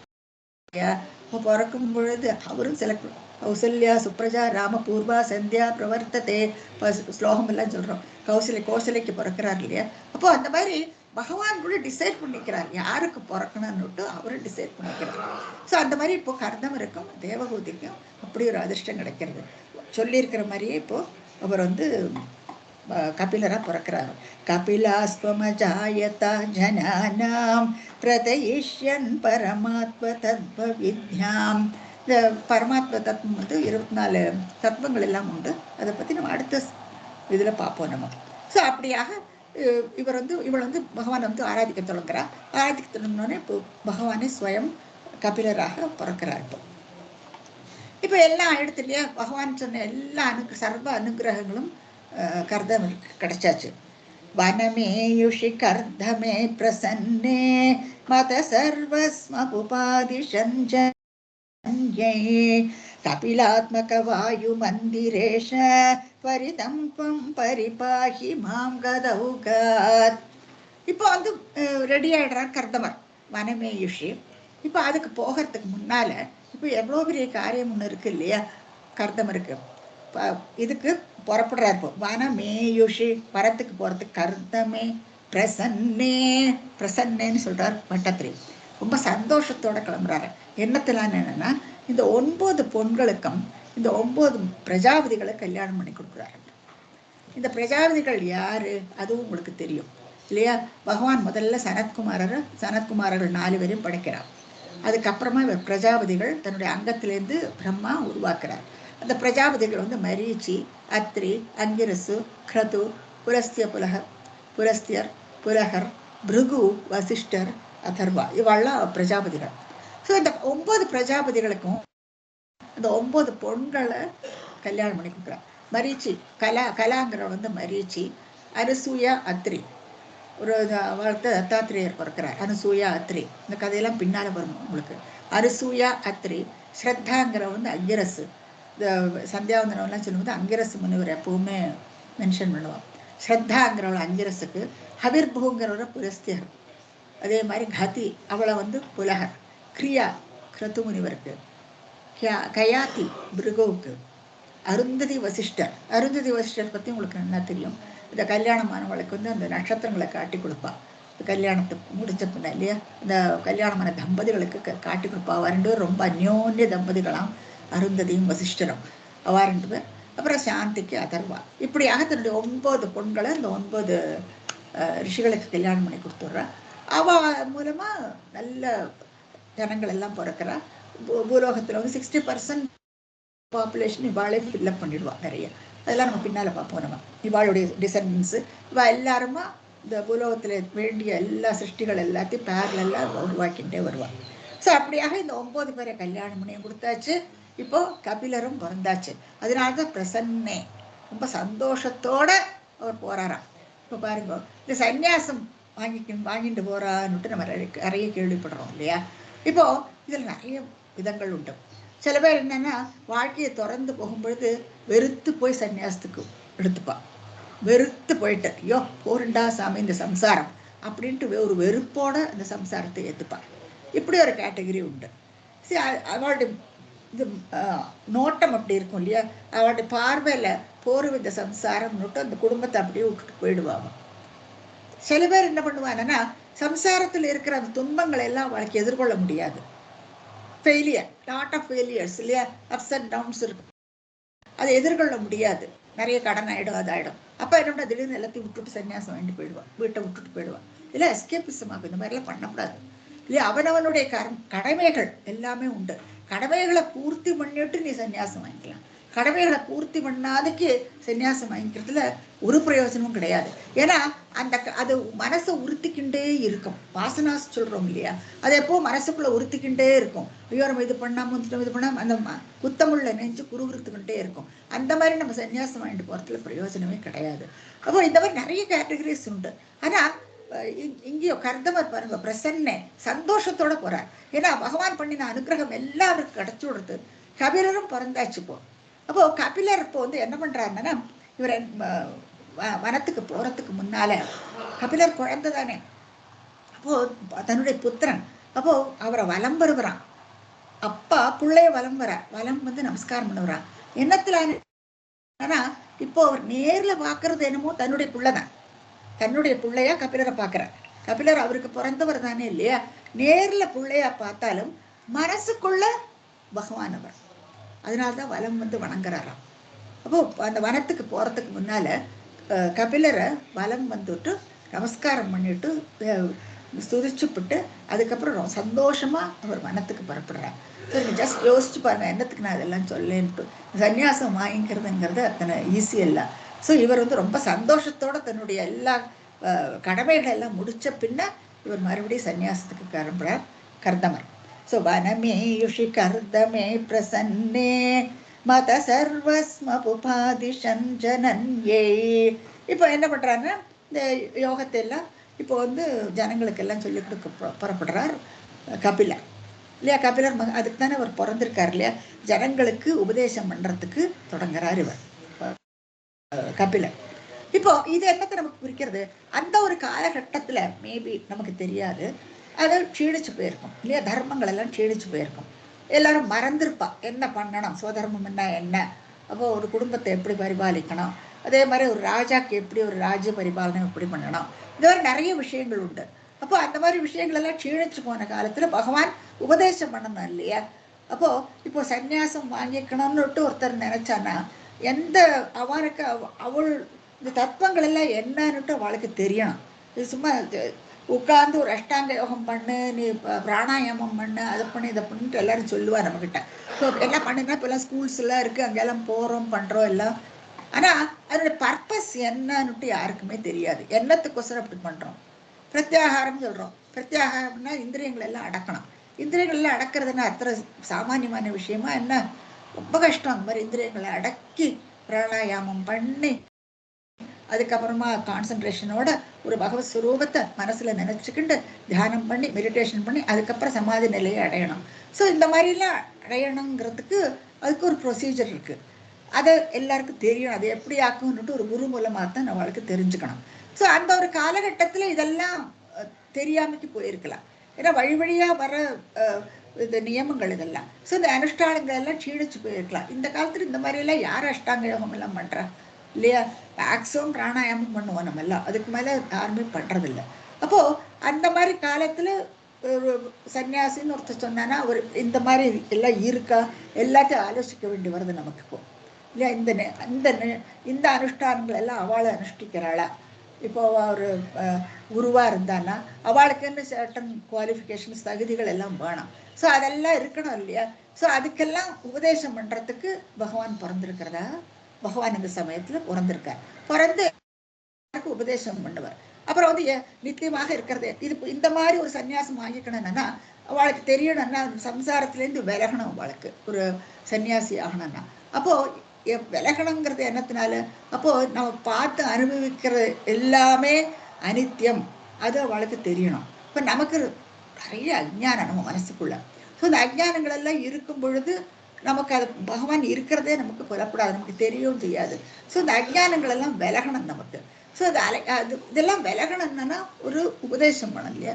ஒரு ஆழ்வார்களோ குருக்களோ ஆச்சாரியர்களோ அவ உபதேசம் பண்ணி அவாகிட்டேருந்து நம்ம தெரிஞ்சுக்கணும். ஸோ அதுக்கோசரமே பிறந்திருக்கலாம். அந்த நிறைய விஷயங்கள் இருக்கு கபில உபதேசம். அப்புறம் கபிலர் வந்து தாயாருக்கு உபதேசம் பண்றார். தாயாருக்கு உபதேசம் பண்றார். ஏன்னா அவ வந்து விரும்புறா. அவர் பகவான் இல்லையா? பகவான்னா தாயாருக்கு உபதேசம் பண்றாரு. இப்ப அடுத்த தசகம் வரும் பொழுது கபில தனுரிதித்வம் தேவஹூத்யைனகாதீன் ஒவ்வொரு ஸ்லோகத்துக்கு அடியில வரும். கபில தனுரிதித்வம், தாங்கள் கபில உருவை எடுத்துக்கிண்டு தேவஹூதிக்கு சொல்லி கொடுத்தீராமே அப்படின்ட்டு ஒவ்வொரு ஸ்லோகத்துக்கு அடியிலையும் ஸ்ரீமன் பட்டத்தில் எழுதுவார். அப்போ அது என்ன சொன்னார்ங்கிறத நம்ம வந்து அடுத்த தசகத்துல நம்ம பார்ப்போம். ஸோ அப்படியாக வரமேயுஷி கர்தமே பிரசன்னே மத சர்வஸ் அமுபாதிஷன் ஜனன்யே கபிலாத்மக வாயு மந்திரேஷ. இவர் பட்டத்திரி என்ன அழகா சொல்ல, கபிலாத்மக கபிலர் உருவில் வந்த குருவாயிருப்பாங்கிறார். கபிலாத்மக வாயு மந்திரேஷ, வாயு மந்திரம் வந்து குருவாயூர். ஸோ குருவாயூர்ல பகவான் பிரத்யட்சமா குருவாயூரப்பனாக இருக்கார் அவர். ஸோ கபிலாத்மக வாயு மந்திரேஷ துவரிதம் த்வம் பரிபாஹி மாம் கதோகாத். சட்டுனுங்கிறார். துவரிதம் சட்டுனு துவம் தாங்கள் பரிபாகி என்ன ரட்சிக்கணும், மாம் என்னுடைய கதோகாத்துங்கிறார், என்னுடைய ரோகங்கள்ல இருந்து என்னை ரட்சிக்கணும்னு சொல்றார். அப்போ இங்க வந்து மாம்னு ஆட் பண்ணிட்டு இருக்காரு. என்னுடைய அப்படின்னு சொல்றாரு இல்லையா? சில இதுல இந்த மாம் இருக்காது, அதாவது எல்லாருக்கும் வேண்டிக்கிற மாதிரி இருக்கும். அப்ப நம்ம வந்து இவர் தனக்கு மட்டும்தான் வேண்டிக்கிறாரோ அப்படின்ட்டு நமக்கு நினைக்க தோணும். இல்லை, நீங்க அந்த இடத்துல உட்கார்ந்து இந்த ஸ்லோகத்தை சொல்லணும், அவ்வளவுதான் இல்லையா? கபிலாத்மக, நீங்கள் இந்த உருவம் எடுத்துட்டு வந்தன்ட்டு அந்த ரெண்டையும் நம்மளே ஒரு ஞான ஸ்லோகமா வச்சுக்கலாமே இல்லையா? ஒரு ஸ்லோகமா சொல்லிட்டு வரலாமே. கபிலாத்மக வாயு மந்திரேஷ, குருவாயிரப்பா கபிலர் உருவில் வந்த தாங்கள் துவரிதம் சட்டுன்னு தாங்கள் பரிபாஹி மாம் கதௌகாத். கதௌகாத்ங்கிறது ஒன்லி அவருக்கு வாத நோய் இருந்தது, பிசிக்கலா ஹி வாஸ் ஸ்ட்ரகிளிங் இல்லையா? அதே மாதிரி அது அந்த பிசிக்கல் ஸ்ட்ரகிள் வந்து நமக்கு மன கஷ்டத்தையும் கொடுக்கும். ஸோ வியாதின்னு சொன்னான்னா அது எத்தனையோ விதங்கள்ல நம்மளை பாதிக்கிறது. மனோவியாதி இருக்கு, உடல் வியாதி இருக்கு, எத்தனையோ விதங்கள்ல வியாதிகள் வரும், எத்தனையோ விதங்கள்ல நமக்கு கஷ்டங்களும் வரும் நமக்கு சம்சாரத்துல. ஸோ இதை வந்து கதோகாத்துன்னு சொல்லும்போது இது எல்லாத்திலுமே குறிக்கும், எல்லா கஷ்டங்களையும் ஒட்டுமொத்தமா சொல்றாரு அவர். இந்த மாங்கிறது அப்ப நம்மளே இந்த ஸ்லோகத்தை தினமும் தியானம் பண்ணிக்கலாம் பகவான் கிட்ட வந்துட்டு இல்லையா? என்னுடைய இந்த கஷ்டமான இந்த ஜீவிதத்துல எத்தனையோ கஷ்டங்களை நான் எதிர்பார்க்கணும் இல்லையா, இதுல இருந்து நீ என்ன ரட்சிக்கணும் அப்படின்ட்டு நம்ம பகவானை தினமும் வேண்டிக்கிறோம், பகவானே என்ன ரட்சி அப்படின்ட்டு வேண்டிக்கிறோம் இல்லையா? ஸோ இந்த ரெண்டு வார்த்தைகள், இந்த ரெண்டு ஸ்டேட்மெண்ட்ஸ் வந்து நம்ம தினமுமே பகவான்கிட்ட உட்காந்துட்டு ஒரு ஸ்தோத்திரமா சொல்லிக்கலாம். அதுதான் பாகவதத்துல இது கிடையாது, பாகவதத்தினுடைய எக்ஸ்ட்ராக்ட் தான் நாராயணியம். அப்போ இது எழுதியிருக்கிறதுலேருந்து நமக்கு இப்படிதான் நினைக்க தோன்றது. ஸோ இது நீங்களே தினமுமே ஸ்லோகமாக சொல்லிக்கலாம். கபிலாத்மக வாயு மந்தேஷ பரிதம்பம் பரிபாஹி மாம் கதௌகாத் அப்படின்ட்டு தினமுமே இந்த 2 லைன்ல சொல்லிக்கலாம் நம்ம. சாந்திரானந்தாவபோதாத்மகம் அனுபமிதம் காலதேஷாவதிப்யாம் நிர்முக்தம் நித்யமுக்தம் நிகமசதசஹஸ்ரேண நிர்பாஸ்யமானம் அஸ்பஷ்டம் திருஷ்டமாத்ரே புனருரு புருஷார்த்தாத்மகம் பிரம்மதத்வம் தத்தாவத் பாதி சாக்ஷாத் குருபவனபுரே ஹந்த பாக்யம் ஜனானாம். ஸ்ரீ ஹரியே நமः.